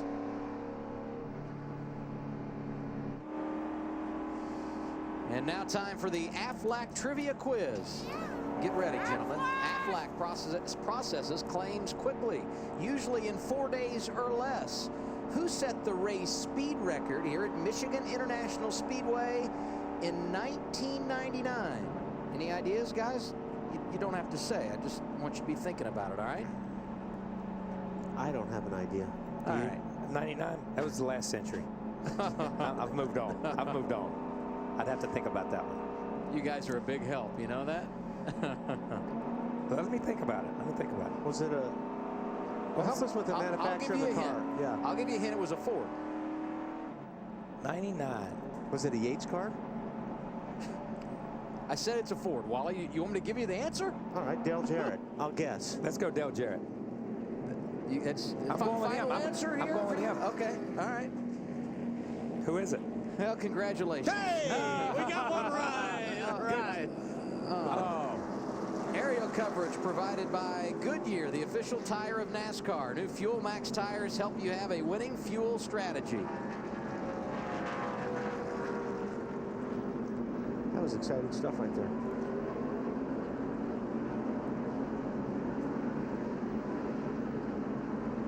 Clint Boyer to a backup car, and now he's on pit road. There, guys, that's good. That's good. Looks like it's going to be. If you got work to do on your race car, a long caution early certainly plays big dividends. I'm trying to figure out what happened. Did they break a hood pin there, and that's what they were trying to fix? Because I don't think he made contact with anybody. Hey, Marty, what's going on down there? Yeah, he didn't make contact with anyone, Wally, and the hood pin didn't fall off, but somehow, and again, this is a backup car, as you guys mentioned, a portion of the hood was coming up, and they noticed it on the pit stop, so they brought Clint down this time and basically taped it down as best they could with as much 200-mile-an-hour tape as they could find. So it was coming up at the seam? Correct, at the seam where it meets into the front end. Wow, that could be a big problem at 180 miles per hour here on the straightaway. So a hood, is Marty still there? So a hood pin's not undone and the car hadn't been hit. That's strange, unless a weld has broke on the frame. You know what I mean? And the weld itself. It probably did because they had broken. a drill there. Yeah. So the weld has broke and it's kind of lifted itself up, and that's kind of freakish, but it does happen. Marcus Ambrose brought out the first caution of the day. He was a lap down, but did receive the free pass. The restart comes. Kurt Busch, the leader in the outside lane. Hamlin's going to drive it in there. He's been really, really good down on the bottom, but he's just got to get enough to clear him, and I'd be moving up right now. Yeah, he's been really good at driving that car down on the bottom, and he pulled that one off. Yeah, his car really rolls into the corner and to the center of the corner and almost through the center where he can go to the gas really early. Denny Hamlin, the new race leader, able to get around Kurt Busch on the restart, and now the battle for third heating up. Montoya and Johnson going at it off of 4. And as we see Hamlin officially get that last lap led as he crosses the start-finish line, any surprises from Kurt Busch using that outside lane on the restart? Because he has the choice as the race leader, obviously. Yeah. I think, as you heard on the pit stop, they made some adjustments to try to make that car better on the get-go. I think that's where he's been having a little bit of trouble on the first or second lap. It's been a little bit of an issue, and I think Matt brought that up. But I don't think he's got anything to worry about. As good as his car is, I believe he's not going to let Hamlin get too far away.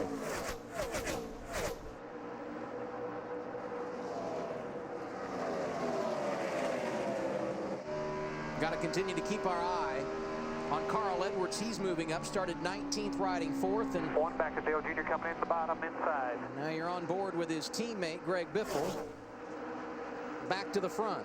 Wally, you said it. Kurt Busch not going to let Hamlin get away. It's funny on how these cars, I mean, these cars are all supposed to be built the same, but they have their own character. And you'll get times where you'll get a race car. It just doesn't do anything for you for the first 4 or 5 laps. But the longer you run, the better the car gets. And I don't know why that is, but there's a lot of times that you'll have a car that's good for the short runs. And I think right now they're just trying to adjust on that 2 car to where it's a little bit better on the restarts. Because obviously the restarts are pretty important these days with this, side by side. Dale Jr. won this race 2 years ago. Here driving around Greg Biffle. Man, the 88 has been loose all day, or I don't know if that's what it's doing first, but it's obviously getting sideways a lot in the corner. So looks like he's had his hands full today so far. but he's up in the top 10. And if you can stay in front of the track position game at a place like Michigan, you can be in the hunt, and certainly the 88 doing that right now, Marty.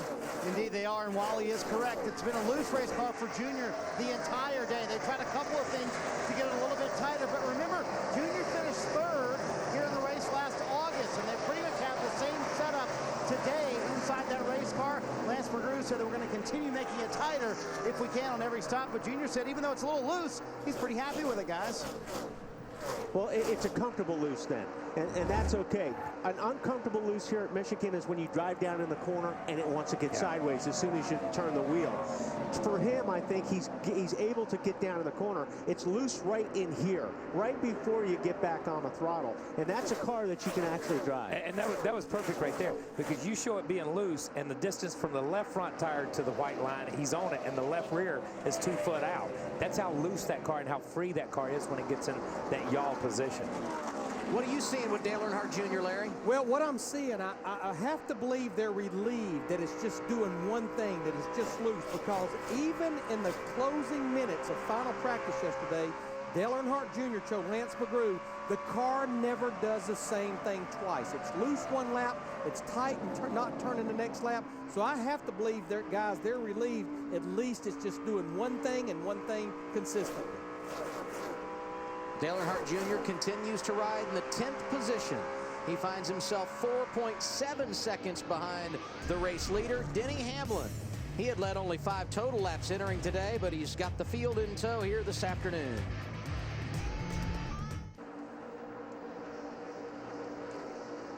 NASCAR Sprint Cup Series racing today in the Irish Hills of Michigan. Presented on TNT by Captain Morgan. Denny Hamlin leading this race by 1.2 seconds over second place Kurt Busch. And now time to answer our Aflac trivia quiz. Who set the race speed record at Michigan International Speedway? The goofballs in the booth already answered that. And the 2 by mistake. impatient former drivers have already told you. Dale Jarrett. Okay. And yes, okay. Wally. Don't ask us. Don't ask us if you don't want an answer. From now on, you're it off may the be list. wrong, but we're going to give you an answer, okay? Hey, I never have to solicit opinions with you two. That's exactly right. That. That's impressive. 173 miles an hour by Dale Jarrett.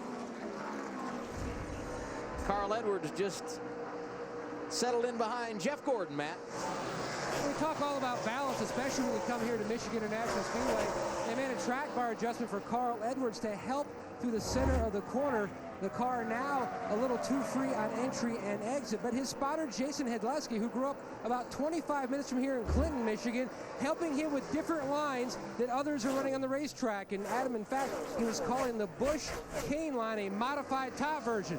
They run the middle, and once they hit the center of the corner, they go to the high side. Try that, he said, for Carl Edwards. And that's a good point that Matt brings up, because, you know, when you're in a driver, sometimes you kind of get stuck looking for something that you think is working. As we look at the biggest movers, and Kyle Busch up 23rd, Kenseth 18. A lot of guys are moving up. But what that spotter does, that spotter will look around and see what the guys that are beating you, where those other guys are running. And all of a sudden, he'll come up with something that you haven't tried. Yeah. So it's very helpful. No, it's incredibly helpful. And how many times have you done this? You see the car in front of you, and you change lines, and you run him down, and you think you run him down, but you about halfway run him down, and he about halfway came back to you, because all of a sudden they start giving you your times, and it's like that line wasn't even any faster. It was just a different line. So it's good for the spotters when they're able to tell you. But there's nothing worse than driving that, or sitting in there driving that car, doing all you can, and he's like, hey, you might want to move around. What do you mean move around? I'm just hanging on, man. I'm going where it wants to go. And then there are times where you see a car running that's beating you and go, I'm going to run his line, and you just about bust your butt and go, I can't do that. Yeah, sorry. Do not. Remind me never to go there again. Casey Kane won here in 2006. Trying to gain a position here. They're going after 6th, he and Juan Pablo Montoya. Excuse me, that battle for 3rd on track. But you see how when you get to the corner, how you can roll into the corner. Oh, you get sideways here, but he still stayed in the gas. That was a good pass. That was a good pass. Ralph and Casey Kane. Ralph? Well, Casey Kane's car is not perfect. It's pretty darn good, though, and he is definitely in the hunt today. But one thing Casey did was he stopped and talked to his crew on pit road before he climbed in that number 9 today. And he told me, I don't normally do that, but I want these guys to know that if we have one good run today, one good performance, we all put it together, we can turn this season around, gain a lot of momentum, and get on down the road.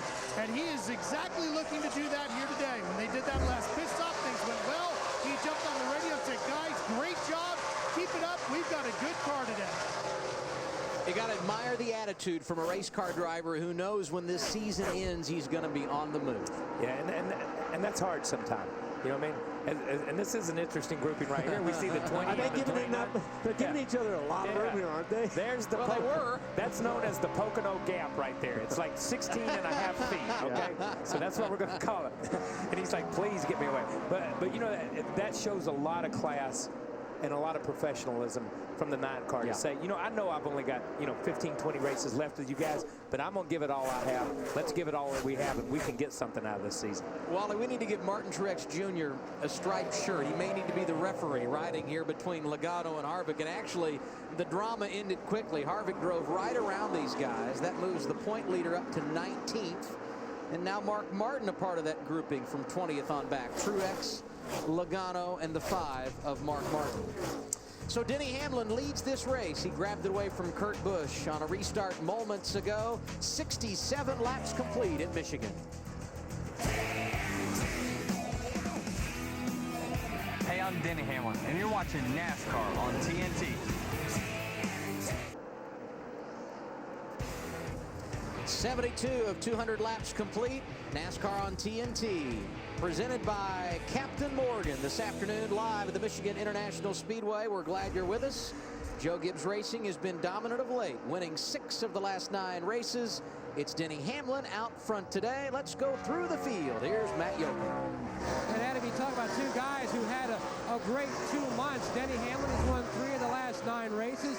Out front, the first stop, no changes, but the last stop they made a slight air pressure change to try to help his exit. He says it's still a little too free late on exit. The 2 of Kurt Busch. Meanwhile, they made a track bar adjustment. He told Steve Addington, as we go, we'll learn more. The track bar adjustment made the car tight in the apex, but now we have moved our problem route to the entry part of the corner. Casey Kane is running in 3rd in car number 9. They took 3/10 of a pound of air out of the right rear in that last stop because the car was loose. Now it might be a touch too tight. Man, hard to believe that only 3/10 of a pound of air made such a drastic change. And the guy Ralph trying to chase him down, Juan Pablo Montoya in the 42. The science project evidently has worked. He's been pretty solid. Too free to run the top, but the car is not bad.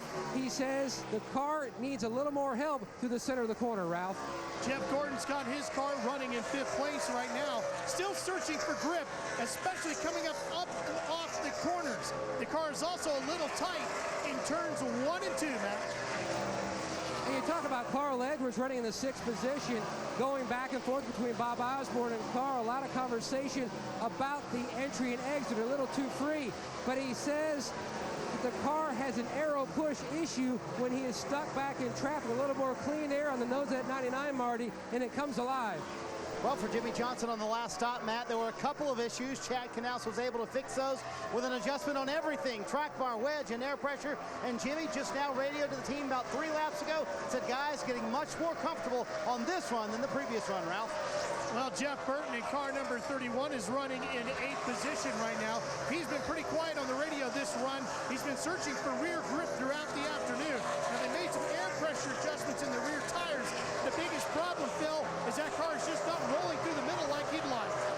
Ralph, David Reagan made no changes on the first pit stop. Second pit stop, they did a little bit of air pressure. He was getting a little bit too free in and to the center. Just a couple laps ago, he reported to Donnie Wingo that right now the car is a little bit too loose all the way through the corner. So they will tighten that car up on the next pit stop, Marty. Phil, Tony Stewart hanging in there in the top 10. Remember, he took the 2 tires earlier on this last stop. He did take 4 tires. This is the car you may remember from Texas. Tony really dominated the early part of that race, got in that big wreck with Jeff Gordon at the end of that race. Right now, Tony says the car is loose, and the time's starting to fall off just a little too much to his liking. Larry? Yeah, I've been watching David Rudiman in that 00 car. He's kind of been hanging about where he started. He started 9th. He's running 13th right now. But when you look at his last 6 races, he has gained 11 spots in the points after a disastrous start. And, you know, guys, even with 12 races to go, teams and drivers are starting to talk about points. We've been talking a lot about Casey Kane in that 9 car right now that's running in the 3rd position, has been up in the top 5 most of the race. I know he's 240 points out of the top 12, but what they have going for him is in 2005, with 12 to go, Matt Kenseth was 320 points out of the top 12, and he came back to make the chase. Kane, a driver that is capable of going out and getting on a run and winning on successive weeks. Casey looking good today. He's 3rd, some 4.5 seconds behind race leader Denny Hamlin. NASCAR Sprint Cup Racing from Michigan, presented by Captain Morgan on TNT, is brought to you by the Home Depot, proud sponsor of Joey Logano and the number 20 team. For updated stats, news, and information about Joey Logano, visit HomeDepotRacing.com. Denny Hamlin picking up where he left off a week ago. Victorious for the 4th time this season at Pocono. He's leading here today.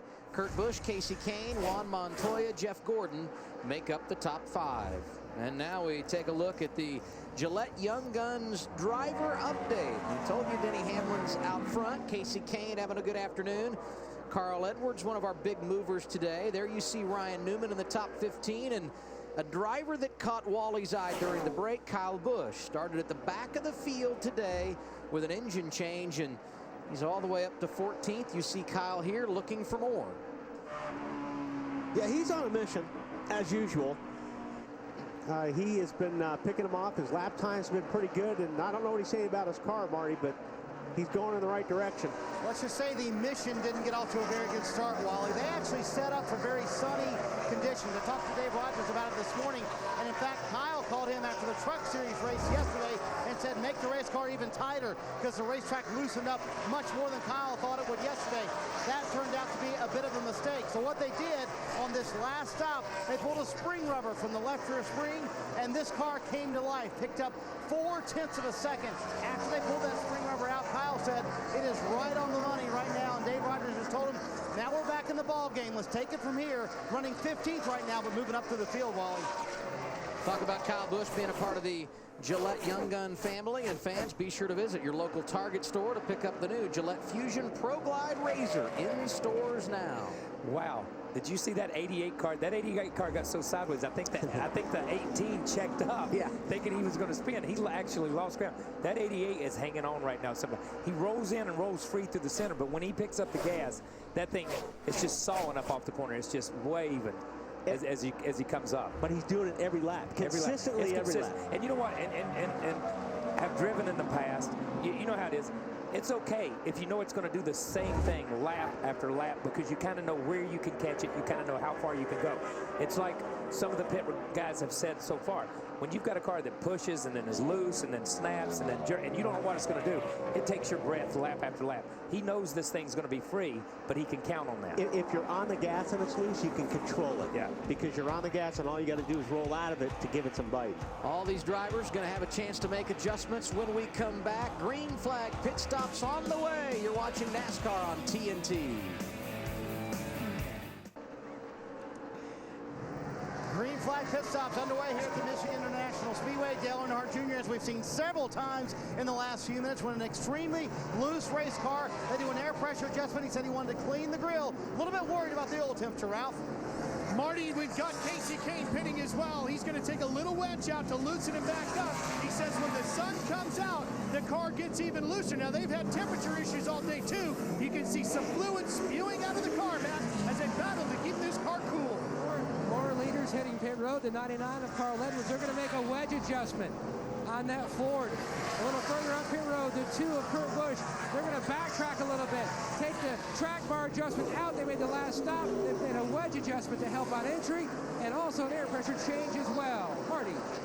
Matt Jimmy Johnson leading his pit stall, said this car is just riding way too much on the right rear. Chad Canals with a wedge and air pressure adjustment, trying to get this car to tighten up. They have not been able to get it tight, exiting the corner for Jimmy all day long, Matt. And the 11 Denny Hamlin pulls to a stop. Look for a wedge adjustment on this car as well. He wanted a little more help late on exit. The adjustment not completed yet. The second cam by Scott Wood going in. Looks like they're going to go with just an air pressure adjustment on this stop for the 11 of Hamlin. He's away. A lot of nice looking pit stops down there just now. I mean, everybody did a really good job on their stops. That cycle of green flag stops began at lap 88. Uh-oh, no problems fuel for pressure. Hamlin. Still running. It may have picked up air in the pits. Ooh, that's going to cost him the lead. There goes Kurt Busch. You saw him drive by Montoya. Now it's dying. Okay. All right. What he's basically saying, did you hear what Mike said? Mike said it may have picked up some air in the pits. That means they were all but out of fuel when they came in. There's air in that line. There was air in the or there was gas in the bowls in the carburetor, and that's when he came down pit road. He parked, but somewhere in that pit stop, there became an air pocket or an air bubble between the carburetor and between the fuel cell. Matt? And Adam, when he started to pull out of that pit box, you could hear that 11 car a little sluggish, trying to get the power down. Yeah, they're going to have to be careful on that, not to cut it close if it gets to the end of this race. That'll cost them a race. Okay, but here's something that they've got that nobody else has right now. Okay, they've got one full green flag stop under their belt leading the race, not running in a draft. So they know that's my max number right there. I can't go any farther than that unless the driver saves me some, or unless I run in a draft. So that's a piece of knowledge that Mike can put in his book, and that Denny can put in his book and say, okay, if it gets down to 2 extra laps, I'm going to have to either save or I'm going to have to draft. If it gets down to, say, 8 or 10, I'm going to have to get back in the pack and race myself. But you can't even match that lap. You almost need to come in a lap earlier, right, yes. Matt? Absolutely, Wally. Mike Ford just told him they will play a little more conservative on this run and for the rest of the race. Mike told him we should have been good for about 2 more laps. So information learned. We're going to put use from here to the finish. And you know that's good stuff right there, because you've got a crew chief down there leading the race, thinking he's got a cushion, and all of a sudden, boom, he finds out he doesn't have a cushion. Now I want you to look at this. The 2 car has dropped back into the clutches of the 9 car. That happened on pit road. As they went down pit road, and we were on different guys' pit stops, I was watching the 2 car. 2 car got held up twice coming down pit road. Once on the entrance up here just before the start-finish line, and once when he turned into his pits, the 20 car of Joey Logano was exiting. He had to stop, let Joey out, accelerate again, and drive another 4 or 5. So the 2 or 3 seconds lead that he had over the 9 car evaporated right on pit road. And that lap machine of Travis Quapple there, you see the 38 making life difficult on Casey Kane. Casey's got to run here. He's going to pull out. Oh! Kane's been strong today. Here he is at the start-finish line. Pulling out of line. This is the battle for the race lead at lap 95. That was a strong move right there. But again, we've seen the 2 cars just be a little bit off on the first 2 or 3 laps after a pit stop. Whoa, sideways there. Denny Hamlin lost the ground exiting pit road, as we showed you. Busch, Kane, and Montoya all went by, but Hamlin back up running strong and gaining those spots back. Here he is to the inside of Montoya for 3rd. And Denny's made that move work all day long. Drive to the bottom, let the car exit really high, let it build that momentum. And yeah, Montoya gains maybe a car length back, but he's got the position. But the interesting thing about the shuffle in the top 3 right now is the shuffle occurred not because of pit stops. Those guys had solid pit stops with solid team efforts. It shuffled because of issues that happened either entering pit road or, in Denny's case, exiting pit road because of the fuel. And it was about a 4-second shuffle. That's really what cost Denny is at least 4 seconds on the racetrack is what it cost him there. You see the 2 coming right here. Okay, he's got to check up for the 52. Now he's got to check up for the 2. Now he's got an accelerate, or for the 20. Now he's got an accelerate, and he's in. Those 2 things right there knocked him back 3 or 4 seconds into the clutches of the 9, who had a clean pit stop, a clean entry, and a clean exit. And as we all know, green flag pit stops, it doesn't take much to put you behind the 8 ball. You're right on board with Kyle Busch. He's had a successful run today.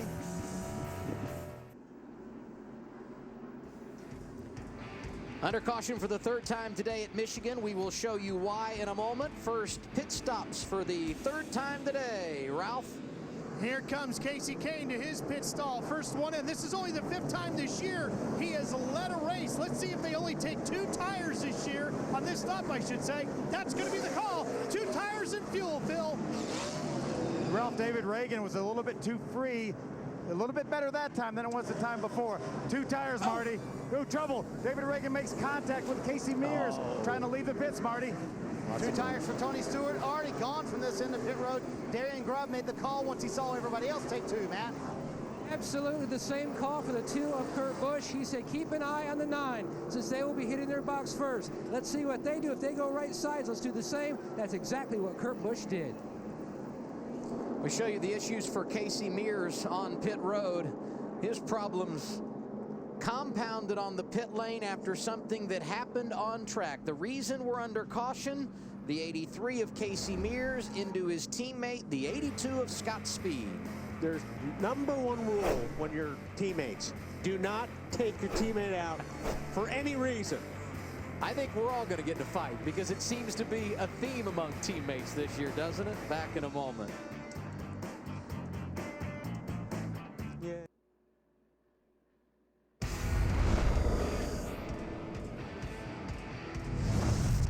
You're watching NASCAR on TNT. And make sure you race out to see our new movie, Grown Ups. Did you really just say that? Yeah, because it's funny. No, it wasn't. Well, I guess I shouldn't say that we'll see him in the winner's circle on June 25th. Okay, you know, I'm going to put him into the wall. Casey Mears has gone to the garage. The reason why, he had some damage when he got together with his teammate. That's why we're under caution for the 3rd time today. Yeah, these guys have been running hard at it, and it looked like the 83 car split up just a little bit, but again, Kyle, you know, that's one thing a car owner, that's the last thing that they want to see is you reckon out. As a car owner, you expect your guys to give each other room. Here's audio from inside the car here. I mean, really, we're running like in the very back of the pack like crap, and we're going to wreck each other? Really? All right, take a deep breath. Enough of that. We got a lot of racing to do. That's good. And that's Ryan trying to calm him down. But that's an excellent point. You know, if you're running for 5th and 6th, if you're running like Jeff Gordon and those guys were, you know, at Texas, that's a little bit different. But when you're running 36th or 37th or wherever these guys were running at the time, I'm really not sure. But they were at the back of the pack. And that's frustrating for this driver, especially for Scott Speed. And the sponsor, Red Bull, had a little bit of an issue with Weber and Vettel in the Formula One race a couple weeks ago where those 2 guys wrecked into each other. We're getting very close to checking off that for every team this year. Every teammate has wrecked each other so far this year. It seems like it's amazing how this year's been. Travis Kvapil got the free pass. It's an all Penske front row. That because Sam Hornish Jr. on the outside stayed out under caution and did not pit. Back to green just past halfway at lap 103.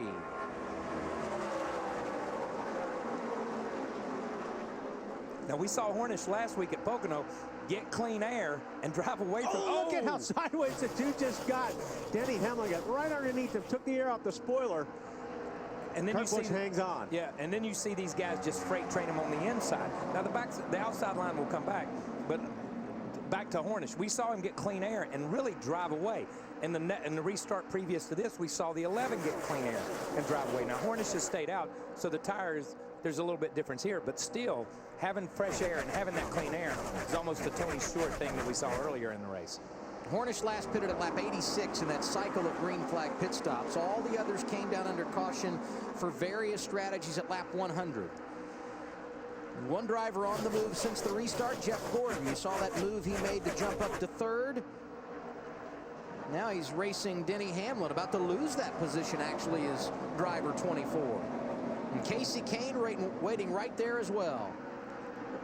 That 11 gets through the center better than any car I've seen so far up to this point. And when he gets to the center, he gets to the gas quick, and that engine pulls up off the corner. The good news for Denny Hamlin, he was able to sort out his issues that he encountered in a cycle of green flag pit stops a moment ago. Larry McReynolds has more as you see Kurt Busch going to the inside of his teammate for the lead. Larry? Yeah, Adam, I'm trying to explain exactly what happened to the 11 car. They no longer run that mechanical fuel pump up on the side of the engine. They run what we call a Waterman fuel pump. And it's located right here in the trunk area with the fuel cell. It's a cable-driven system. Now, I'm going to go over to my Toyota cutaway engine and rear end assembly. This would simulate pretty much the Waterman fuel pump. And it's driven off of a cable, and you can see how it's turning right there, and that's pumping the fuel. Now, this is the cable, and what drives the cable is right off the back of the camshaft. Now, they ran 42 laps on fuel with that 11 car, and when you're out there on the racetrack at high speed, you're turning over 9,000 RPM. But when Denny came into the pits, he's probably sitting there about 17 or 1,800 RPMs, and the fuel pump is turning a lot slower. They were very low on fuel, I think, as Mike Ford told him. It got a gulp of air. The minute he got back out on the racetrack up to speed, he got the RPM up, it picked up fuel, and away he went. And oh, by the way, guys, remember what happened to David Reagan on pit road a while ago? One of my keys to the race, take care of your nose and fenders, even on pit road. Hey, Larry, what is the advantage or the disadvantage of the change that they made running that different pump? There's no question. It's a safety standpoint, Wally. Just think about all the times when the fuel pump was up on the side of the engine, especially on a Chevrolet on the right front. A car would hit the wall and we'd see a big fire. It knocked the fuel pump. This is strictly a safety issue. Gotcha. And while Larry was talking about the situation with Denny Hamlin's race car about 30 laps ago, Kurt Busch and Denny Hamlin both able to drive around Sam Hornish Jr. The 77 has since dropped back to 4th. New race leader Kurt Busch at lap 107. And that's an interesting thing for all the fans that probably watch this sport and don't know. NASCAR makes safety innovations and don't make a big deal about them sometimes. We know about the Hans collars. We know about the safer walls. We know about the COT. But there's those little things that change internally in that garage area that don't get a lot of press that makes these cars, that will make these cars safer in the long run and make them safer for the crews, the drivers, and the safety teams. Larry mentioned the 6 of David Reagan and that problem he had on pit road. He was 6th. When he came to the pit lane, he's now scored 33rd, and a driver that has really been solid today. You see him on your screen, the 18 of Kyle Busch. If you weren't with us earlier in the weekend, changed an engine here on Friday. Not much practice time prior to qualifying. NASCAR rules say if you change an engine, you must go to the rear of the field at the start of the race. Busch did that, but he is now in the top 10. And Wally, if you can rally like he has in the first 100 laps, gain the track position, now you've set yourself up for a very successful day. Yeah, his car has been awfully strong. We've been watching, and it's very strong in traffic. If this guy ever gets out front, it could be trouble for everybody else if he gets into that clean air. But right now, his car's working really well in traffic. He's been patient, and he's been picking them off one by one. So I think these guys are going to have to be worried about this 18 before the day's over. I think so too, and let's let this be a good example to people to say, okay, why is qualifying important? It's taken him half the race to put himself back in contention. He's raced over 100 laps here at a 200-lap race to get where now he thinks they're in contention to contend for a win and to put themselves in position. So when people say, well, qualifying is not that big a deal and we can come from the back, yeah, they're saying it a little bit for publicity and a little bit to help themselves because they know it's a big deal. We mentioned the change in the afternoon for David Reagan. He's dropped a number of positions, Phil. Yeah, Adam, what a horrible break. He was up in the top 10 solidly for the majority of this race. Came down pit road. We documented that they made the contact with Casey Mears, and unfortunately, that relegated him back to the very back of the pack. He's continuing to run pretty fast laps, but it's just the opposite of Kyle Busch, as you're going to watch the problem he had on pit road. Watch him leave pit road. Casey Mears coming in. They actually had to come back in, adjust on the toe end. The car is pretty good right now, but David's running in the 32nd position, and unfortunately, we're over halfway in this race. It's going to be almost impossible for him to get that track position back. Yeah, and the key is, Phil, it's going to drive halfway decent if you have 2 fresh tires or 4. What's really going to come into play is when he gets some laps on these tires. That's, I think, where he's really going to start seeing the handle go away on that car. See David Reagan on track. Right now, he's in the 32nd position. Kurt Busch continues to lead at Michigan. Hamlin, Kane, Gordon, Burton, the top 5.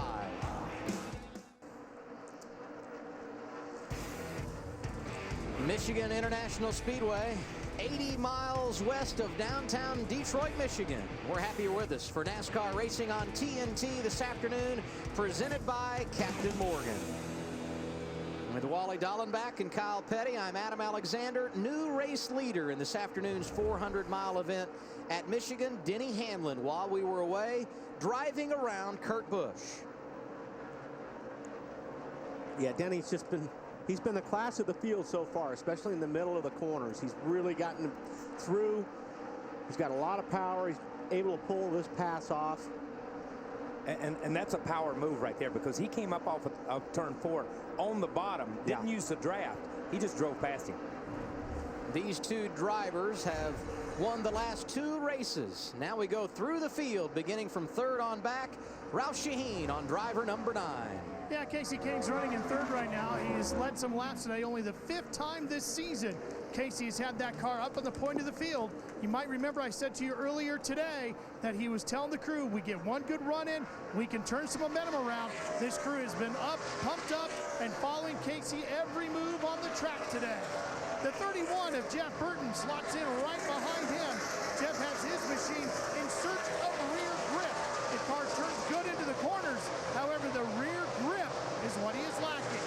Jeff Gordon follows him around the racetrack in car 24. He's been pretty quiet on the radio this stint. However, he is still chasing a lack of grip with this race car. He was looking for his 3rd victory here this year, Marty, and so far, he doesn't seem to have the car to get there. Well, Ralph, Tony Stewart's experimented with 2 tires earlier on, 2 tires on this last stop also for Stewart. And the thing they've been fighting is a loose race car. Tony said after the last adjustments, it took off much better this time. He was happy with how the car is running early here. For Sam Hornish Jr., they did not stop last time. Their last pit stop was lap 90, so the tire's a little bit older. I talked to Travis Geisler. He said, you know what? We didn't really have anything to lose, so we wanted to stay up front with those 10-lap tires. The car a little too loose on throttle for Sam. Matt? As this racetrack, lap after lap, continues to rubber in and continues to get more slick, Carl Edwards has moved up the racetrack. He says his car, beginning about 4 to 5 laps into this run, he said it's worse, meaning the car is even more free, and it's getting looser and looser, Phil, as every lap goes on. Yeah, Matt, the 16 car, Greg Biffle, had to spend a little extra time on pit road last time. He had a little front end damage. They had to put some Barabon on there. He was just able to get by Jimmy Johnson for the 9th position. Greg Biffle's car's a little bit too snug. He went up a little bit on the track bar, Marty. Jimmy Johnson just lost that 9th position to Greg Biffle. He said his car is comfortable to drive, more comfortable than it was early on, but he doesn't feel like it has the speed, so I wouldn't be surprised at all to see the 48 get a little track position out of this if they possibly can in the next stop as well. Jimmy said the car a little bit too loose. Dale Earnhardt Jr.'s teammate behind him, he's actually been very happy on the radio. Told the guys, you know what?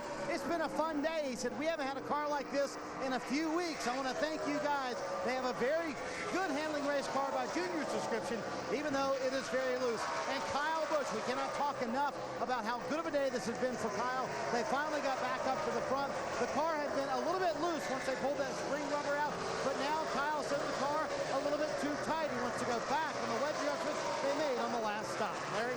Well, Marty, a lot like Kyle Busch, another car that started near the back of the field. We talked to his crew chief. In fact, Marty did before the race. Matt Kenseth in that 17 car started in 35th. He's running in 13th right now. Watching his lap times, they still need some adjustments, but I think the biggest thing they're going to need is he's working on Kyle Busch right now for that 12th position. I think they need some cautions to try to get caught up with those adjustments to go with it. Another driver not doing a bad job today, Larry, is Joey Logano. So much made of his situation late in the race with Kevin Harvick last week. We kind of lost sight of the fact that he was able to finish 13th. Not bad when you consider what that team dealt with late in the race in a green-white checker finish situation. And then right behind him, A.J. Allmendinger to round out the top 15, having another solid run here today. Denny Hamlin continues to lead. 14 lead changes among 8 different drivers. And fans want more TNT coverage? The Coke Zero in-car camera on Race Buddy lets you ride shotgun with Coca-Cola Racing family drivers. Check out the Coke Zero in-car camera on NASCAR.com's Race Buddy. Matt Kenseth, a 2-time winner here at Michigan, currently in 12th. You see him on track there. Denny Hamlin looking for his first victory here in the Irish Hills.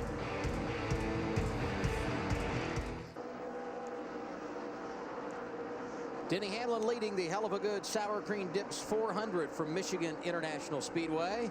And NASCAR fans, your vote helped determine last week's rank from Pocono.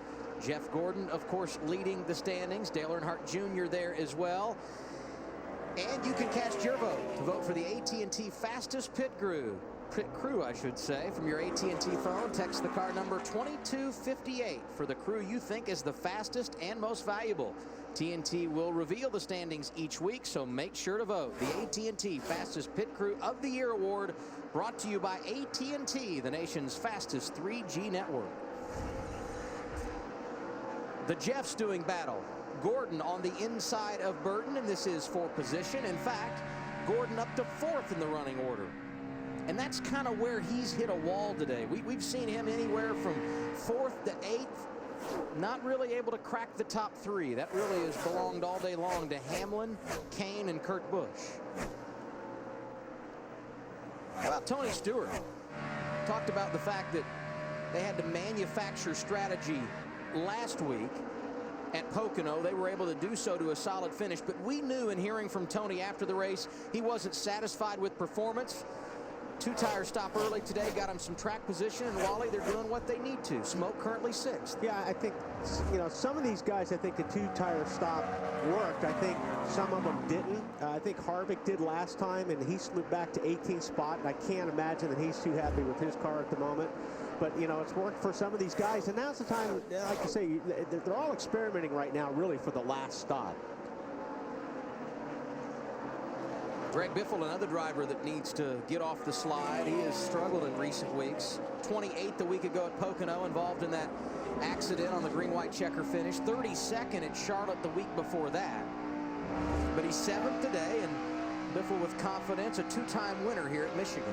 I think Biffle has been ripping off some pretty good lap times. I'm just not sure his car comes in fast enough to be able to stay up there up front and, actually race with these guys. I think the long runs are working in his favor. It seems like he's losing so much ground to the leaders, it's really hard to make up when you're running almost the same exact times as the leader.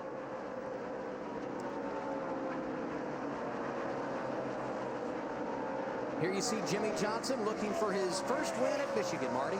Trying to get his way back to the front, Adam, and he said on the radio a moment ago that sometimes these multiple lines at Michigan, they can be more confusing to the driver than anything. Just curious, why are you running the bottom now? We got to go where there's clean air. I passed about 3 cars down there on the bottom earlier. The higher I go and let the car get static in the center of the corner, the tighter it gets. You're 1 and 2. And I'm loose in on the bottom. So what do you do in that case, drivers? You go to the top, it's too tight, you slow down. You go to the bottom, it's too loose. I guess the middle's the right spot, isn't it, Kyle Wallen? Here's what I do. I call my crew chief and I say, help. Okay. 4 tires. Yeah, 4 tires. Give me some. Because that's how, but that's a characteristic of this racetrack. But it is. You've got to find that place. And we've seen guys go in high, come back across the racetrack low. We've seen guys run 1 corner low, 1 corner high. We've seen both corners high. I mean, you've got to constantly search. But that is what's good about this racetrack. The problem with that is it's hard to race when your car's doing all those things at one time. You can get around the racetrack, but it's hard to actually catch someone and figure out a way to pass them. I'll tell you, a guy you mentioned hitting a wall here, Adam, is Kyle Busch. He got to a point where he was coming, and then all of a sudden he lost a couple of spots there. Looks like his car might be a little bit loose. I'm not sure for 100%, but he certainly has slowed down. Here's Tony Stewart to the inside of Jeff Burton. A change in position for 5th. Old Smoke in the top 5. Last time these drivers on pit road under caution at lap 100. We'll have green flag pit stops when we return to Michigan.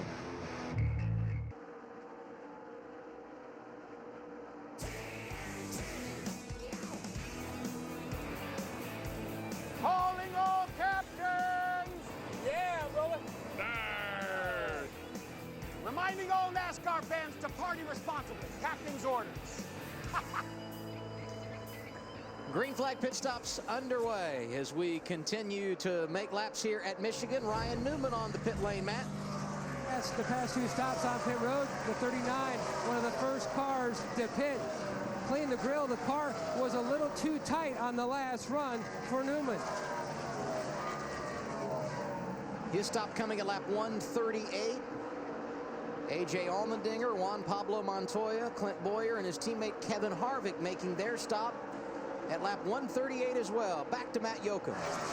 And this past run, Juan Pablo Montoya told Brian Patty in the car, this run way too tight. He's been just trying to find that balance, going back and forth. They're going to make a track bar adjustment. You can see the wedge wrench in the back window making that track bar adjustment. Ralph? Casey Kane is in. Look at the fluid spewing out of the right side of the hood of this Budweiser Ford. They've been having issues with that all day. It got as hot as 275 degrees. They got the approval for a 6-man to go over the wall, and they're going to try to do everything they can to keep this car cool, Phil. Ralph, Greg Biffle needs to be a little bit tighter. Greg Irwin said, I think 4 tires will tighten you up a little bit, Matt. The biggest issue for Kurt Busch in the 2, just 2 free on exit. He believes that's where the 11 of Hamlin and the 9 of Kane were beating him. Adjustments already completed. Marty? Dale Earnhardt Jr. peeling out of his pit stall. He said, free it up just a little bit. They got it too tight that run, but he did make progress. Tony Stewart also hit pit road earlier. He was a little too tight. They made an air pressure adjustment on his car. Ralph? The 24 of Jeff Gordon is in as well. They're going to make a 4-tire stop for Jeff this time around. No chassis adjustments for Jeff Gordon, Matt. Number of adjustments for leader Denny Hamlin. He said he was borderline being way too free on exit down at 3 and 4. Chassis adjustments already been completed on the 11. He's away. Marty?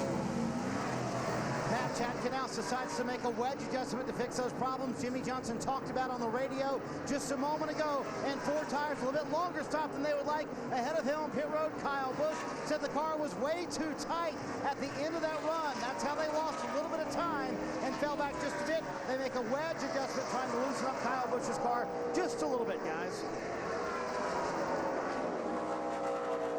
Second cycle of green flag pit stops here today at Michigan. And to this point, we have not been notified by NASCAR as to any pit road speeding penalties. Matt Kenseth has inherited the race lead. He, like all the other drivers you just saw on track, last pitted at lap 100 under caution. He's spitting water out too. I saw in that lap when he went through the corner, it looks like his car's overheating a tad. Yeah, we saw the 9 car when it came down pit road just seemed, you know, the way these grills work, they're up under that ledge. So a piece of trash gets up under that ledge and blocks that entrance, and it doesn't take much at all. You can see it bubbling. That's a good catch, Wally. You see it just right there, right at the back left corner, right corner of the hood there. It's just blowing out a little bit. Kenseth going to make his pit stop at lap 142. Picked up 5 bonus points after entering the day 4th in points. Marty? And remember, guys, all these 4 teams also running the brand new FR9 engine. A lot of steam pouring out of Kenseth's car. His car also was a little too tight. They make an air pressure and a track bar adjustment. You see it pouring out of the right front side. They are thoroughly, though, cleaning the grill to make sure they get everything off in a long stop on the left rear. 16.5 on the stopwatch for Kenseth. And here's Casey Kane. We saw him on track a moment ago. But look at how much he's got blocked off there, Kyle. I mean, look at this big piece of red, deal that they've got blocked off there. So they're really pushing the envelope, is trying to get downforce on the front of that car, as well as not make it overheat. And remember, this was the new engine that they thought could run a little bit more tape on it because they thought it was a 10 or 15 degrees difference in the cooling. But you saw that not only was there paper up under there were chunks of rubber that came out. So it doesn't take much. You know, you don't have a lot of square inches anyhow. It doesn't take much to send these things over the top. Matt Kenseth made that pit stop. Denny Hamlin back out in front of the field. 4.1 seconds his lead over second place Casey Kane.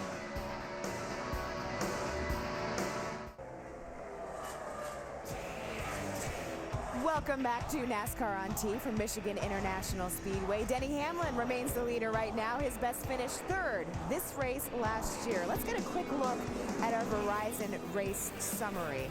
A lot of action going on the track of late. We've had 9 different leaders, 16 lead changes. You can see the average speed, 3 cautions for a total of 10 laps, 7 cars out of this race. Some cars struggling with debris. We find our Larry Mack who is out at the test car. Larry Mack, what are you cooking up out there to show us? Well, hopefully I'm not cooking up my engine, Lindsay, but if you look right now, you put as much tape on the grill opening right here. This is the opening that sends air to cool the water in the radiator and the oil and oil cooler as well.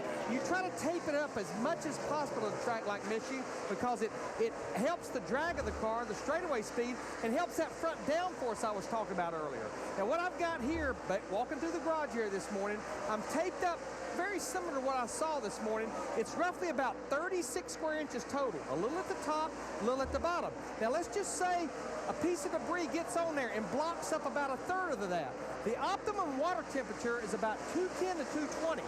If about a third of this gets blocked up, it's going to raise that water temperature to about 240 or 250. When you get over 250, that's when you'll start seeing the steam come out. You've got to go in there, you've got to get this debris off. The other thing you may have to do is open up just a little bit more of that opening. And Matt Yoakum, I think Ryan Newman in the 39 car, maybe they found some debris on his opening. Absolutely, Larry Mack. Those splitter braces, almost like a cow catcher. We see hot dog wrappers, even windshield tear-offs that end up on the front of the car. But Ryan Newman had something a little unique. Evidently, somebody did a repair job in their car, and a big hunk of aluminum hooked onto the splitter braces on the nose of that car. They brought Ryan in. His car is tight. They took that off. The car is still tight. Larry Mack, he said it feels like something may be amiss underneath. It might have damaged some of the crush panels or some of the bodywork underneath that race car. Well, again, the splitter braces we were talking about, we talked about them a lot at Pocono last week. A lot of times these things will get damaged, but if you can follow me around here, you've got crush panels in this area right here that seals off from the front engine compartment back to the driver cockpit, and evidently that crush panel has got knocked out. We have a crush panel on the left front, the right front, and in the rear, and when that happens, you'll get all the fumes back in there to the driver. That could really cause an issue.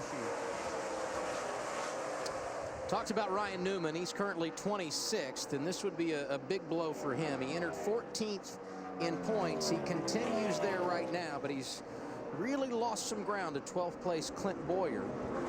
And haven't talked a lot about Boyer today. Started at the back of the field in a backup car after crashing yesterday during the happy hour session.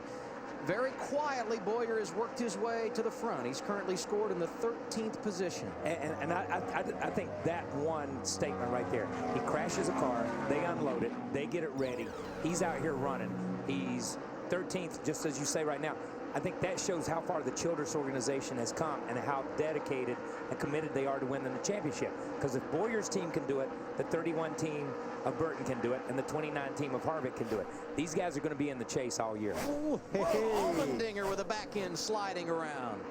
He's 16th. Sam Hornish Jr. taking advantage here. Okay, now I'm going to say something here.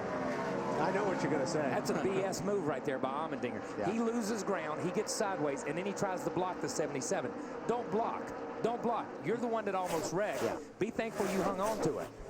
And as we watch Sam Hornish Jr., we should mention he's on a different pit cycle than those drivers around him. He last pitted at 129. If it stays green, he would have to come in before guys like Allmendinger and Kevin Harvick, who's got a little bit of a late race move going on.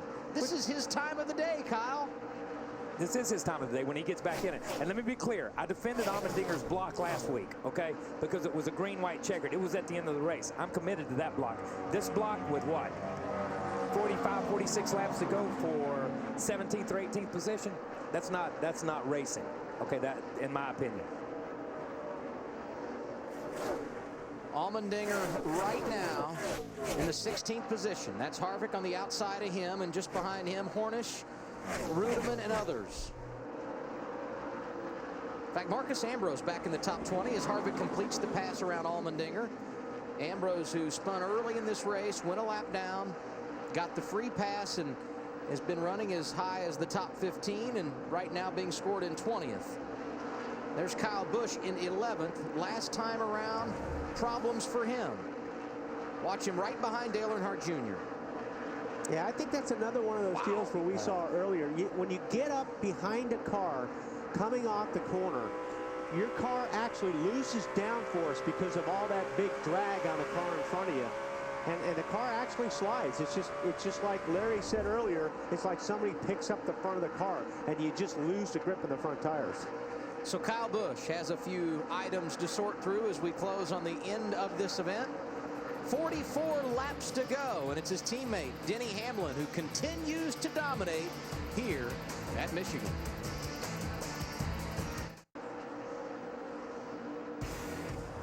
"40 laps to go here at Michigan." Today's aerial coverage provided by Goodyear, the official tire of NASCAR. New Fuel Max tires help you have a winning fuel strategy. Denny Hamlin going around Paul Menard, putting him a lap down. Menard right now being scored in the 24th position. And we remind you fans, go to NASCAR.com/TNT Million. You could win up to $1 million. You pick the top 10 drivers from any of the races over the course of the next 5 weeks. And you have to pick the top 10 drivers in their correct running order. If you do so, you can win up to $1 million. And just by going to NASCAR.com and playing, one lucky fan will receive $1,000 each week. The 5 of Mark Martin on pit road. He won this race 1 year ago after starting 32nd. 5 times Martin has won here at Michigan. Jimmy Johnson, a driver who has never won here at Michigan. And we go through the field from 12th on back. Marty, we haven't talked a lot about Jimmy Johnson today. No, and you know what? Actually, I think they're okay with that, to be honest with you, Adam. I talked to Jimmy Johnson about his Pocono weekend.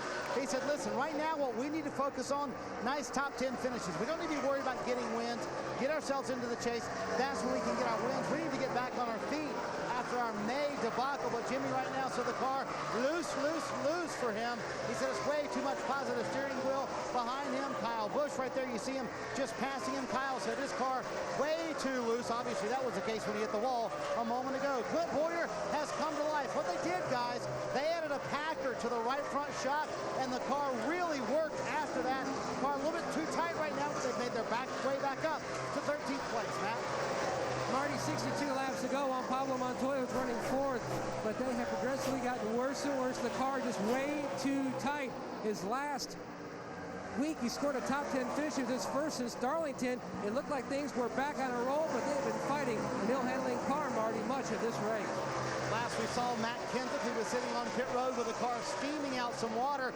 No mention of the water since then. They did pull a piece of tape off the front grille, and as chassis-wise, the car has been very loose for Kenseth for most of the day since that first run, Matt.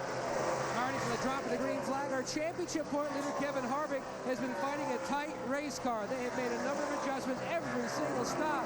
Just can't quite hit on it. It's like just being on a razor blade. The car now just sliding loose, but also pushing tight. Air pressure, Ralph, and track bar adjustment didn't help the last stop. David Rudiman in car 00 is running in 17th place right now. I talked to him earlier today. He wasn't feeling too good about his fuel mileage. And to make matters worse, that car has been running pretty loose all afternoon. He's been fighting to try to find the balance on that car as well. Now, earlier in the week, car number 47, Marcos Ambrose, who's running in 18th, had the opportunity to drive a sprint car at Fremont, Ohio with his crew chief, Frankie Kurz, a former 4-time sprint car champion with the All-Star Circuit of Champions. His car right now, maybe not as good as that sprint car was. Pretty loose in, tight in the center, and it's hitting too hard on the right front, Phil. Ralph, A.J. Allmendinger is really complaining about his car. He said it's so horrible that I'm just about to bust my tail out here. He's trying to get his first top 10-15 finish here at Michigan in his 6th start. The one car, Jamie McMurray, said this is probably the best the car's ever been. He is finally now able to pick up some places on the racetrack. He's not been able to pass anybody. He's been going the wrong direction. But Larry, now he's going forward. Well, I'm going to go forward, too, and I'm going to go to a car that's running up in the 6th position right now, Tony Stewart in his 14 car. He started back in the 15th position, and if you remember, his crew chief, Darian Grubb, on that first caution at lap 18 elected to go with 2 tires. But, guys, this car has stayed up in the top 10 all day long. You go back to Pocono, he finished 3rd. To Dover a few weeks ago, he finished 9th. I talked to Darian Grubb, his crew chief, and the big thing they've been having to work on over the last couple of months since we went to that rear spoiler is their car has not been very good in traffic. They feel like they have zeroed in some things. Maybe Smoke is about to start that summer stretch of good runs that he normally does every single year. 33 of Tony Stewart's 37 career wins have come from June on. And as you saw while Larry was talking, the solid effort for Tony Stewart today has him inside the top 12 in points. Mark Martin has dropped from 11th to 13th. Denny Hamlin is the race leader.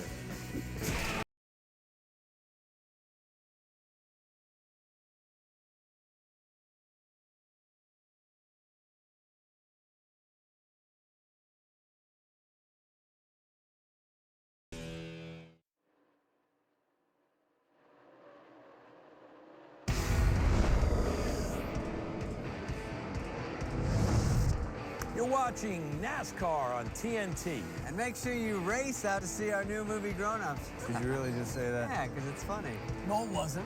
Well, I guess I shouldn't say that we'll see him in the winner's circle on June 25th. Okay, you know, I'm going to put him into the wall. Let's take an inside look at what's happening now in the NASCAR Sprint Cup Series, brought to you by Sprint and Evo 4G, America's first 4G phone. Biggest mover today, Clint Boyer in a backup car, started at the rear of the field, plus 31 for him today. And our fastest speed of the race, 186 miles per hour, Kurt Busch, the pole sitter, who is currently third on track. For more NASCAR stats and live in-car audio, check out NASCAR Sprint Cup Mobile and the new Evo, only from Sprint, at sprint.com/speed. 172 of 200 laps are complete. Denny Hamlin continues to lead his advantage 9.4 seconds over second place Casey Kane. Drivers starting to come in under green. So what is the strategy from here, Larry? Yeah, Adam, we're within about 6 to 10 laps of what will have to be scheduled green flag stops, which will easily get these guys to the end of the race. I think you look at this 11 car, Denny Hamlin, it's a no-brainer for him with a 9-second lead. You kind of wait till everybody cycles through their green flag stops. You come in, you get 4 tires, you make sure it's full of fuel, just like this one car at McMurray right now. But the question, as I look back in the field, is maybe some of these guys are going to try to come to pit road early, Matt Yoakum, like Kevin Harvick's doing right now.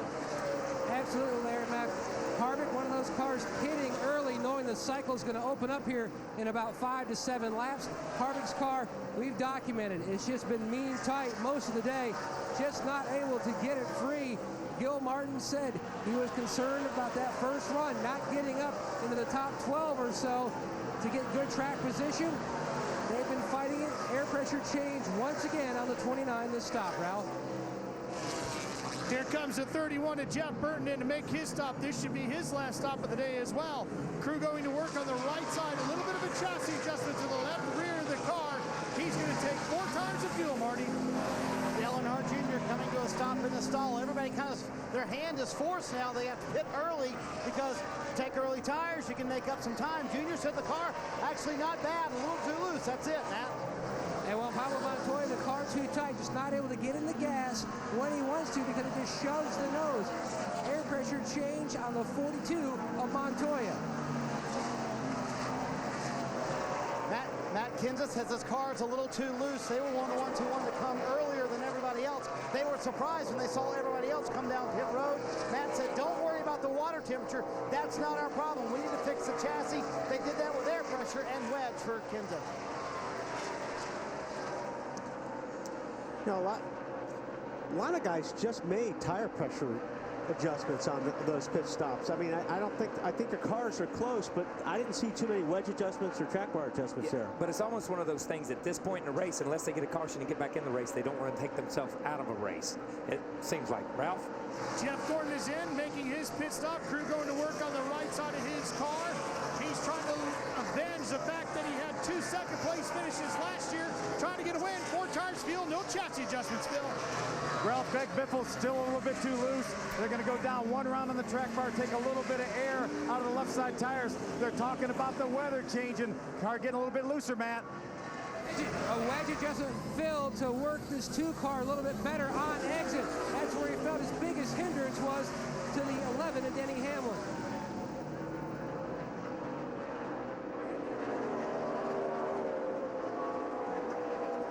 And Denny Hamlin, what a run he has had after that last pit stop. He had a 4-second lead. He more than doubled that, yarding the competition. You can see Scott Wood has already made the chassis adjustment for Hamlin. They know they've got half of a normal run to go here to the finish, and he's away. Kasey Kahne becomes the race leader with Denny Hamlin making his pit stop. But Kahne will also have to come to pit road. He has not been there since lap 139. In fact, here he comes right now, Ralph. He's been loose in and in the center. They're going to take a hot left out of the left to rear, make an air pressure adjustment with that car, put a little bit of the wedge back in on this thing, and he should be good to go. Again, you can see the fluid spewing out of that right corner. That pressure of that engine has been so tough with that temperature all day. Now let's see if they can get the 9 to the finish. The stop for Kahne coming at lap 178. Kahne crossing the start-finish line on pit road. Denny Hamlin doing so on the track. So the stops have cycled through, and it's Hamlin back out in front of the field, and he's got a huge lead. Yeah, this is when it's the most fun to drive a race car, is when you have a car like that 11. I mean, you just go wherever you want, you do whatever you want. The car is handling perfectly. I mean, this is really a race car driver's dream. Yeah, and you know, he had a great car last week. He was one of the few guys that could roll into turn 3 on the tacky patch on the way around the corner, and then turn left and drive off the corner up under somebody. He's able to make more time, or the best time getting in the corner, and transfer that to off the corner.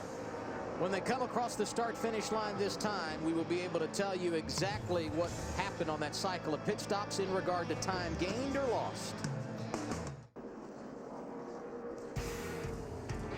Debris on the track. We are under caution for the 4th time today here at Michigan International Speedway. What was a near 10-second lead for Denny Hamlin has completely collapsed. First car 1 lap down. Elliott Sadler, he will get the free pass. There will be 22 cars on the lead lap. And now the question for Denny Hamlin and crew chief Mike Ford, how do you handle strategy? You're kind of a sitting duck when you're the leader, but I don't believe I'd come in. You only got four laps on the tires. You got a full tank of fuel. I'd stay out. And he's only run 4 laps on these tires. And you know, Larry's the one that should be answering this question, because you just heard Mike Ford say, stay out. But for me as a driver, I'm like, okay, what are they going to gain? They're going to lose track position in 4 tires. I got clean air and 4 lap older tires. I'm set. Now, some guys are obviously going to come down and get fresh tires.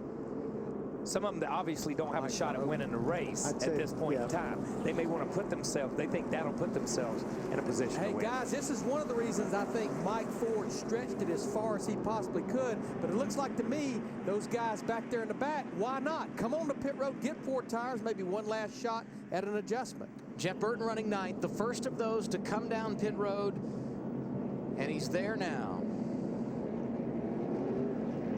2 tires only for Burton. Dale Earnhardt Jr. also coming to the pit lane for service here. 17 laps to go. It looks like they're going 4 on the 88, 4 on the 48.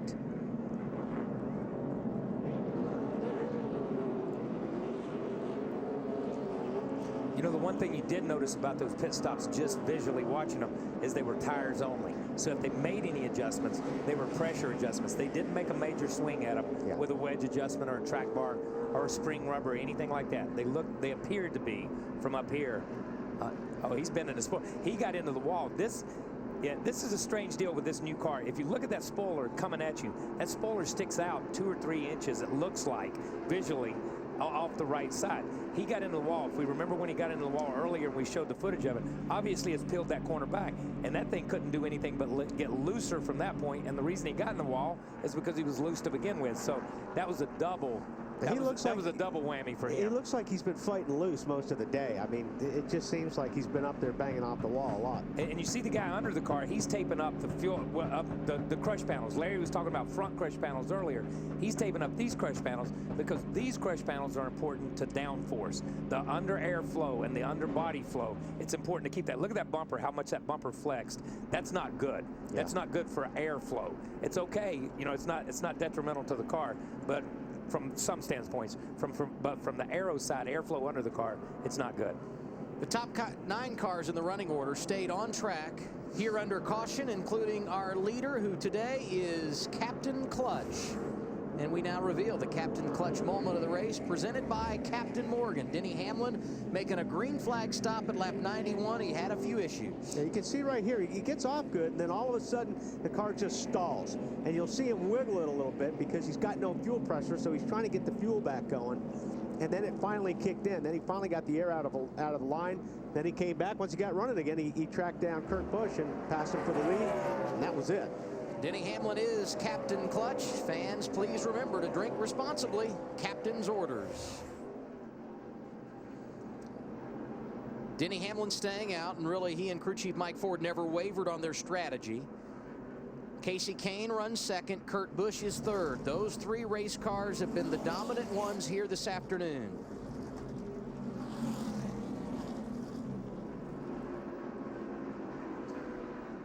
And we showed you a number of teams coming down pit road here, so time now to get Larry's picks for the AT&T fastest pit crew of the race. Larry, what are you looking at?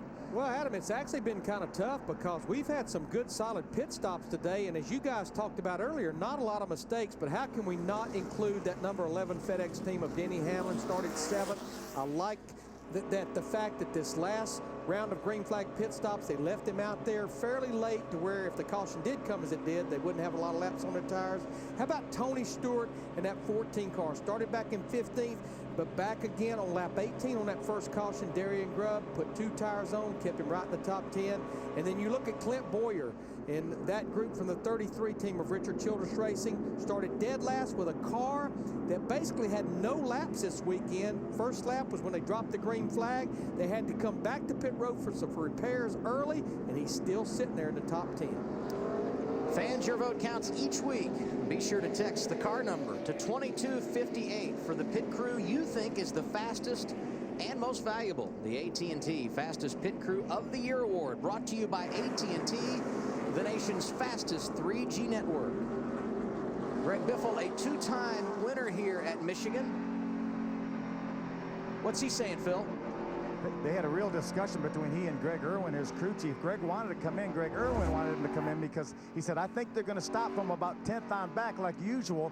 He said, they're going to line up behind you 2 rows with double file with full fresh tires. And Greg Biffle said, when everybody's staying on the racetrack, I think I can hold them off out here, Matt. Phil, knowing how the initial restart here could really decide this race, Kurt Busch told his spotter, Chris Osborne, you have got to get me to the outside off turn 2 as quickly as possible. He'll have the 24th Gordon restarting on the outside as Busch will be on the inside, row 2. Be fun to watch the restart, Matt. Aerial coverage today provided by Goodyear, the official tire of NASCAR. New Fuel Max tires help you have a winning fuel strategy. So today's race has only produced 4 cautions, but the one that came out with 17 to go may very well help decide the race. The field that was separated by 10+ seconds now tightened up, and we get set for a restart with 14 to go. The front row, Hamlin and Kane. Hamlin, the race leader, as Matt pointed out, selects the outside lane. Kurt Busch, Jeff Gordon, Greg Biffle, and Tony Stewart in the top 6. All those drivers have won at Michigan except for Hamlin.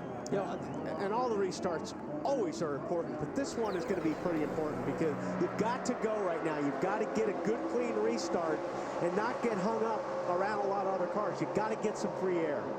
I'm going to tell you, that 11 got a great restart right there to clear himself to get to that first corner. And I think that's one of the first restarts we've seen him not go in there, or I've seen a restart where guys haven't gone in too wide the first 2.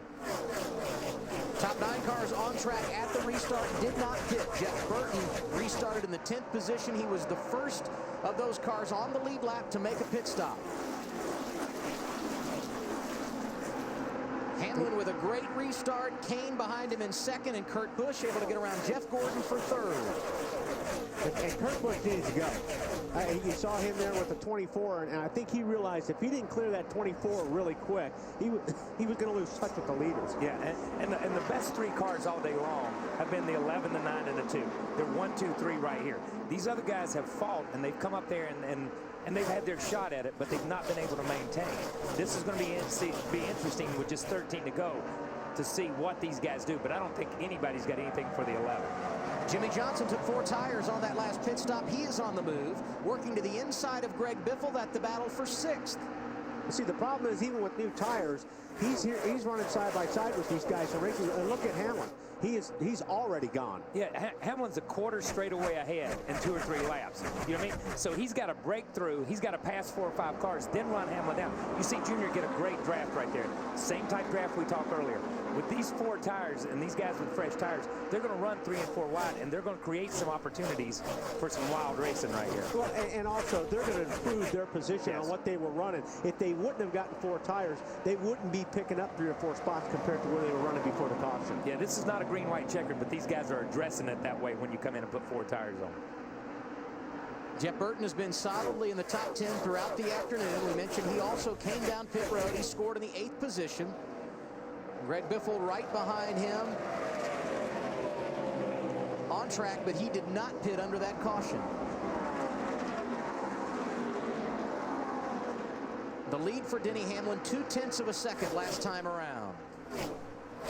Tony Stewart's done a nice job today. He's in 5th. Yeah, and Stewart's been up there all day long. I mean, he's been, it's not like he backed into this deal. I mean, you know, these guys have been solid all day. They've made a lot of improvements on their car. And Tony's been there. He hasn't had a good enough car to run up front and lead this thing, but he's a solid top 5 car. And perhaps Denny Hamlin not showing his hand. He just ran his fastest lap of the race.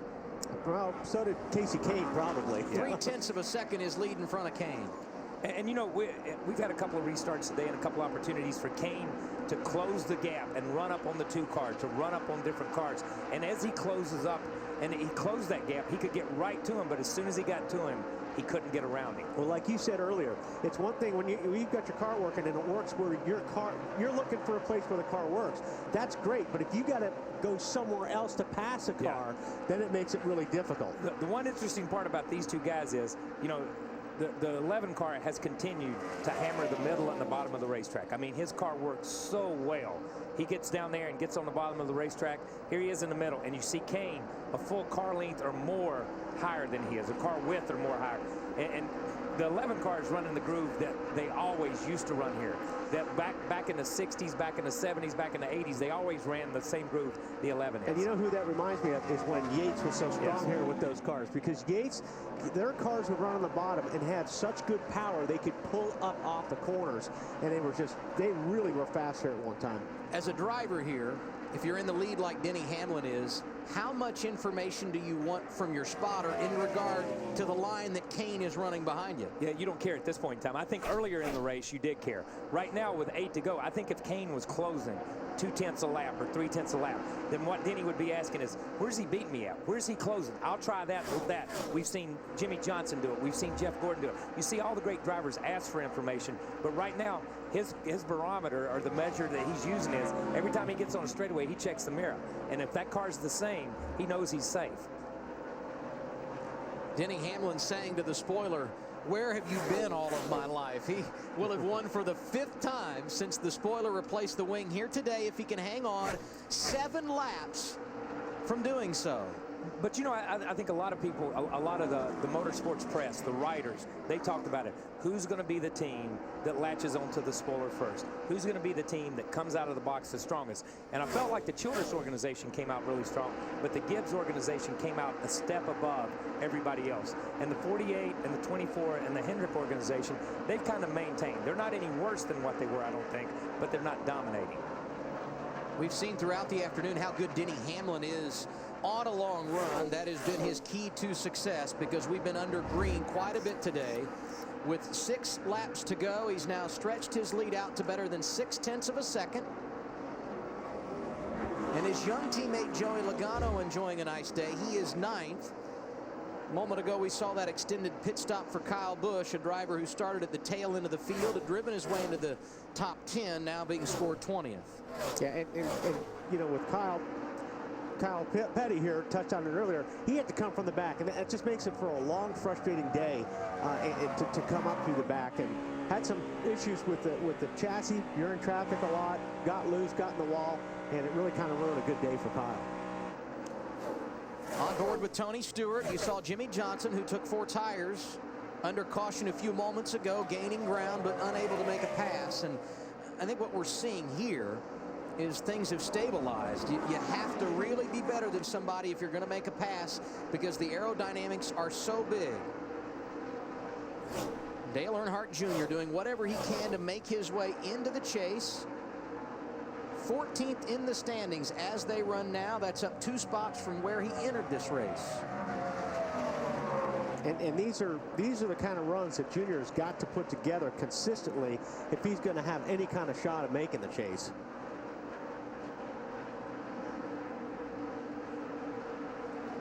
And now Jeff Burton able to open the door and go to the inside of Junior. A pair of Chevrolets battling for the 7th position on track. They're more than 6 seconds behind the race leader, Denny Hamlin. Man, this is what you're digging to. You don't want to give up any positions at this part of the race. And you are driving hard right now to just not give anything up with 4 laps to go. And you know, at the same time, you see Jeff get a run up off the corner and then have to pull him back behind him to catch a little draft. These guys are looking in their rearview mirror at that 20 car coming too, because the more they run side by side, that 20 car of Logano, who's running in pretty decent air right now in front of him, he's going to run these guys down. Jeff can get that run in the middle. He can get that roll in the center. But that 88 just powers up off the corner. You see, the 88 adjusts his line. Yes, sir. Yeah, to say, okay, if I can mess him up on the air, I'm going to adjust my line. That's a pretty good move. When you look at the last 6 races for Dale Earnhardt Jr., it's not been good. Today would be his best finish in that span. 13th at Talladega is where he was prior to that. Yeah, Jeff just can't get enough up off that corner, but he's real smart because he pulls in right behind, like you said earlier. Yeah. He gets back in the draft so the guys behind him won't catch him. If they ran side by side down the straightaway, the 20 would be on top of him in a lap. Denny Hamlin just about midway down the back straightaway, a lap and a half from getting his 2nd victory in a row. He was dominant and getting the checkers last week at Pocono. And we're watching this race because this is the best race. You know what I mean? Denny has really checked out on everybody. The first 5, 6, 7 cars, they're just in line. You see how far he's pulled away from the 9 car and how far the 9 car's pulled away from the 2. And so on. I mean, these guys are spaced just about the same. White flag for Denny Hamlin. 1 lap to go to getting the win here today at Michigan. You know, 2 or 3 races ago, Denny in Victory Lane, or on the radio when the race was over with, he said, all we do is win. That's what we do. And I'm going to tell you what, since that time, he's backed it up week in and week out. All they do is win. It was a tough start to 2010 for Denny Hamlin. A win at Martinsville, a knee surgery, and the domination has kicked in. In the last 10 races, no one has been more dominant than Denny Hamlin. And the domination continues today. Win number 5 for Denny Hamlin. He's been saying that a lot on the radio. He's been saying that a lot on the radio. That's good. Way to go. 2 miles, 2.5, it doesn't matter. And you see for 7th, Dale Earnhardt Jr. did finish in front of Jeff Burton. And Biffle clipped Logano on the last lap for 9th place. Good run for Biffle. Allmendinger with another solid run here today at Michigan. Well, the Fords got close today, just 1 off. But you know, that's a couple of, looking at the rundown, there's a couple of Fords in the top 10, and back to Kansas, there's 4 or 5 Fords in the top 15. That's pretty impressive for him, the way they've run this year. Joe Gibbs Racing, 7 victories in the last 10 races. The man who will celebrate today, Denny Hamlin. More from Michigan after a break. You're watching NASCAR on TNT.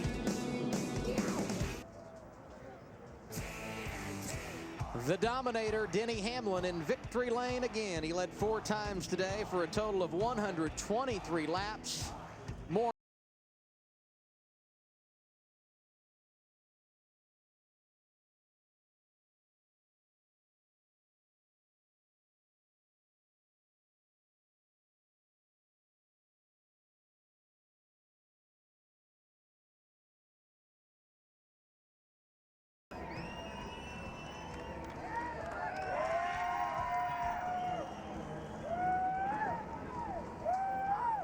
What a dominating day, what a dominating season, what a statement that sends as far as versatility. This team winning everywhere from a half mile, 2.5, to even a 2 mile here today. Yeah, Yeah, just can't thank the fans enough. You know, it's the biggest crowd I've seen here in a long time. Just thank everyone from Michigan International for upgrading the pit areas for us, and it's just been a great year so far. I mean, it's just, you know, it's so easy to drive cars like this, and they make me look good. But I can tell you, it's the work of guys like Mike Ford and the entire 11 team. But can't thank him enough. Sprint, FedEx, and all their employees, the whole 11 team, everyone, JGR, Gillette, Wiley X, just Coca-Cola, everyone who helped support this deal and put it together. And you know, we're going to keep making a run at them. The only hiccup today really was cutting it almost a little too short on fuel. Were you concerned at all, though, about that final restart, because anything can happen late in the going as we've seen this year? Anything can happen. I knew a caution was coming, so I might as well just backed off and save my tires. I knew that debris caution was coming, but you know, we got to do what is right for the fans, and you know, they need to see a great race at the end, and it's just the best car won. That's all you can ask for. Denny Hamlin, 5th win in 2010, his first here at Michigan. And Matt, it's his 13th career win. You remember last week at Pocono, he busted up the nose when he was doing burnouts. All clean pulling into victory lane today for Denny Hamlin at Michigan. More to come after a break. NASCAR Sprint Cup Racing from Michigan, presented by Captain Morgan on TNT, is brought to you by the Home Depot. More saving, more doing. That's the power of the Home Depot. By the all-new 2011 Super Duty, built Ford tough. By Aflac, we've got you under our wing. And by Coca-Cola Zero, real Coke taste and 0 calories. Denny Hamlin, the man today at Michigan. He takes Joe Gibbs to victory lane for the 84th time in his career as an owner. And now we look back at today's unofficial results. Casey Kane, Kurt Busch, the other two drivers that dominated this race, and Dale Earnhardt Jr. in 7th today, Wally. Yeah, like I said, good run for those guys. That's the track that they need to be on. Good run for Biffle. Carl Edwards rounds out the top 12. Yeah, and I think there was a lot of talk about the Ford teams coming in here. I think they had a really respectable showing today. Too. You know what I mean? Yeah. At a place like this is a tough place to get a handle on the racetrack and the engine. Kansas finished 14th. You go down the list. Mark, who won on fuel mileage, but I mean, Mark was just never in the race. Ambrose comes back from that spin early. McMurray started out front today. Good qualifying run, but he finished in the 24th position. A couple of those guys like Boyer and the 29 car, their finishes are not indicative. I think just the last 10 or 15 laps, they just couldn't get track position like they needed. Casey Mears spent time in the garage feuding with his teammate. 36th is where the 83 car ended up today. Here are those drivers that did not finish the race. Ralph with Casey Kane. Casey, a lot of water spewing out of this car throughout the race. Was it as much of an issue as it looked like? No, it wasn't a big deal. We just got a little bit hot, got some debris on the front, but the team did a nice job today. The whole Budweiser Ford team, they really did a nice job. I was happy with everything. Denny was a little bit better than us at the end, you know, but we had a good battle throughout the race. I battled with Jimmy and Kurt, and it was pretty exciting. So I was happy. Kenny Francis did a nice job. It's nice to get a good finish. We've had some ups and downs throughout the season, so it's nice to get a good solid finish. Yeah, you let me in on the conversation you had with your crew. You had to be thrilled with their performance today. I was happy with them. They, you know, all the pit stops, if we lost any, it was just a little bit, you know, 3-4 spots, and that's much better than the past 2 months. So I was really happy with them. They did a nice job, and we still have a lot to work on, to keep working hard on, and I do, and the team does, and we're going to keep doing that if we want to try to win a race. Now it's on to Infineon Raceway, a place where Casey Kane has won before. Kurt Busch, a solid run all day long, ended up with a 3rd place finish. Yeah, it was a great effort by our Miller Lite Dodge team. I mean, we had a strong car early on, and it just seemed like we lost a little bit of speed as the race went on. Just a little bit of lack of grip, track rubbering in, and we made good adjustments, had solid pit stops. You know, that's what this game's all about. This is Cup. This isn't any other racing in the world where if you're off a little bit, people are going to go by you. So hats off to my guys, especially the guys back at the shop building these great cars. We keep advancing every time we bring a car to the racetrack, as well as the engine shop. Just a good day here in Michigan to qualify on pole, lead a lot of laps, and finish 3rd. It's a solid day. That's how you make a chase. Thank you. I appreciate it. We'll keep digging. It's that Vortex bottle on the side of that Dodge. All right. Thanks, Kurt. What a solid and impressive day for Dale Earnhardt Jr. Comes home 7th place. And how hard were you racing Jeff Burton there at the end for 7th, my man? Hard enough to stay in front of him. He had a better car right there, and you know, I'd been running the bottom, but he was coming, so I felt like I could hold my own on the bottom in 1 and 2 and run around the middle of 3 and 4, and my momentum would keep me ahead of him, and it worked. Listening to you on the radio today, it sounded like you had fun. You enjoyed this race today. What was different with the car today? I enjoyed the car all day. Lance and the AMP Industry NASCAR team did a good job all weekend, really. We were happy in race trim. We just didn't have any speed in qualifying, so it was fun to drive. Matt, Kansas was better. There was a bunch of cars. Obviously, everybody in front of us was better, but we felt like we had a top 10 car, and we were able to show it today. That caution come out and got me worried what the hell is going to happen here. So, but we were on the good end of it for a change. I just want to thank all my sponsors and the team and everybody back at the shop. The engines are great, and the cars are bulletproof, and this is the kind of runs we want to have. So this equipment can do it. The guys taking it to the racetrack just got to get it right, and we did pretty good today. A fun day is a good day for Dale Earnhardt Jr. comes home 7th. Tony Stewart, I talked to you after last week's race at Pocono, and you weren't that happy with a top 5 finish. This looks like a little better top 5 finish. What do you think? Yeah, we drove our way up there today, so really proud of Darian and everybody on the Office Depot Old Spice team. They did a great job this week. I feel like we're starting to gain on it. So, 2 good runs in a row, 2 top 5s in a row. That's exactly what this team needs right now. You come in here 1 point out of the top 12, and you keep putting top 5s together, you're going to be up in that top 12. Yeah, I mean, we just got to keep plugging away and doing what we do. I mean, I'm not as panicked about the top 12 right now as I think some of the other guys that are close to that bubble. So we just got to keep going out, and if we keep rifling off top 5s like this, we won't have to worry about it. We'll be there. All right, good job, buddy. Thanks, man. Another top 5 for Tony Stewart. And Phil, Tony Stewart was in the top 5 at Bristol, hadn't been there since last week, and now he's put together 2 in a row, and it pays dividends in the points. Stewart into the top 12. He was not entering the week, as Phil pointed out, and Harvick continues to lead. Greg Biffle also gained some ground. And now you look at those outside the top 12. Clint Boyer has dropped out, and Dale Earnhardt Jr. moves up 2 positions to 14th. But that I'm from 11th to about 16th or 17th. That's still tight. That's a one-race swing right there. You know what I mean? And that's why these guys got to grind these finishes out, just like Junior was talking. We just got to do this. We got to grind this out. Next Sunday, NASCAR on TNT heads to California. Coverage begins at 2 p.m. Eastern with Countdown to Green. That's followed by the Toyota Save Mart 350 from Sonoma. That's next Sunday on TNT. Coming up next on TNT, All Worked Up. And now you can head to NASCAR.com for the NASCAR on TNT post-race show. Interviews, analysis, and more. Live now on NASCAR.com. Denny Hamlin, the dominating race car here today. He gets his 5th win of the season. For Wally Dallenbach and Kyle Petty, I'm Adam Alexander. So long from the Irish Hills of Michigan.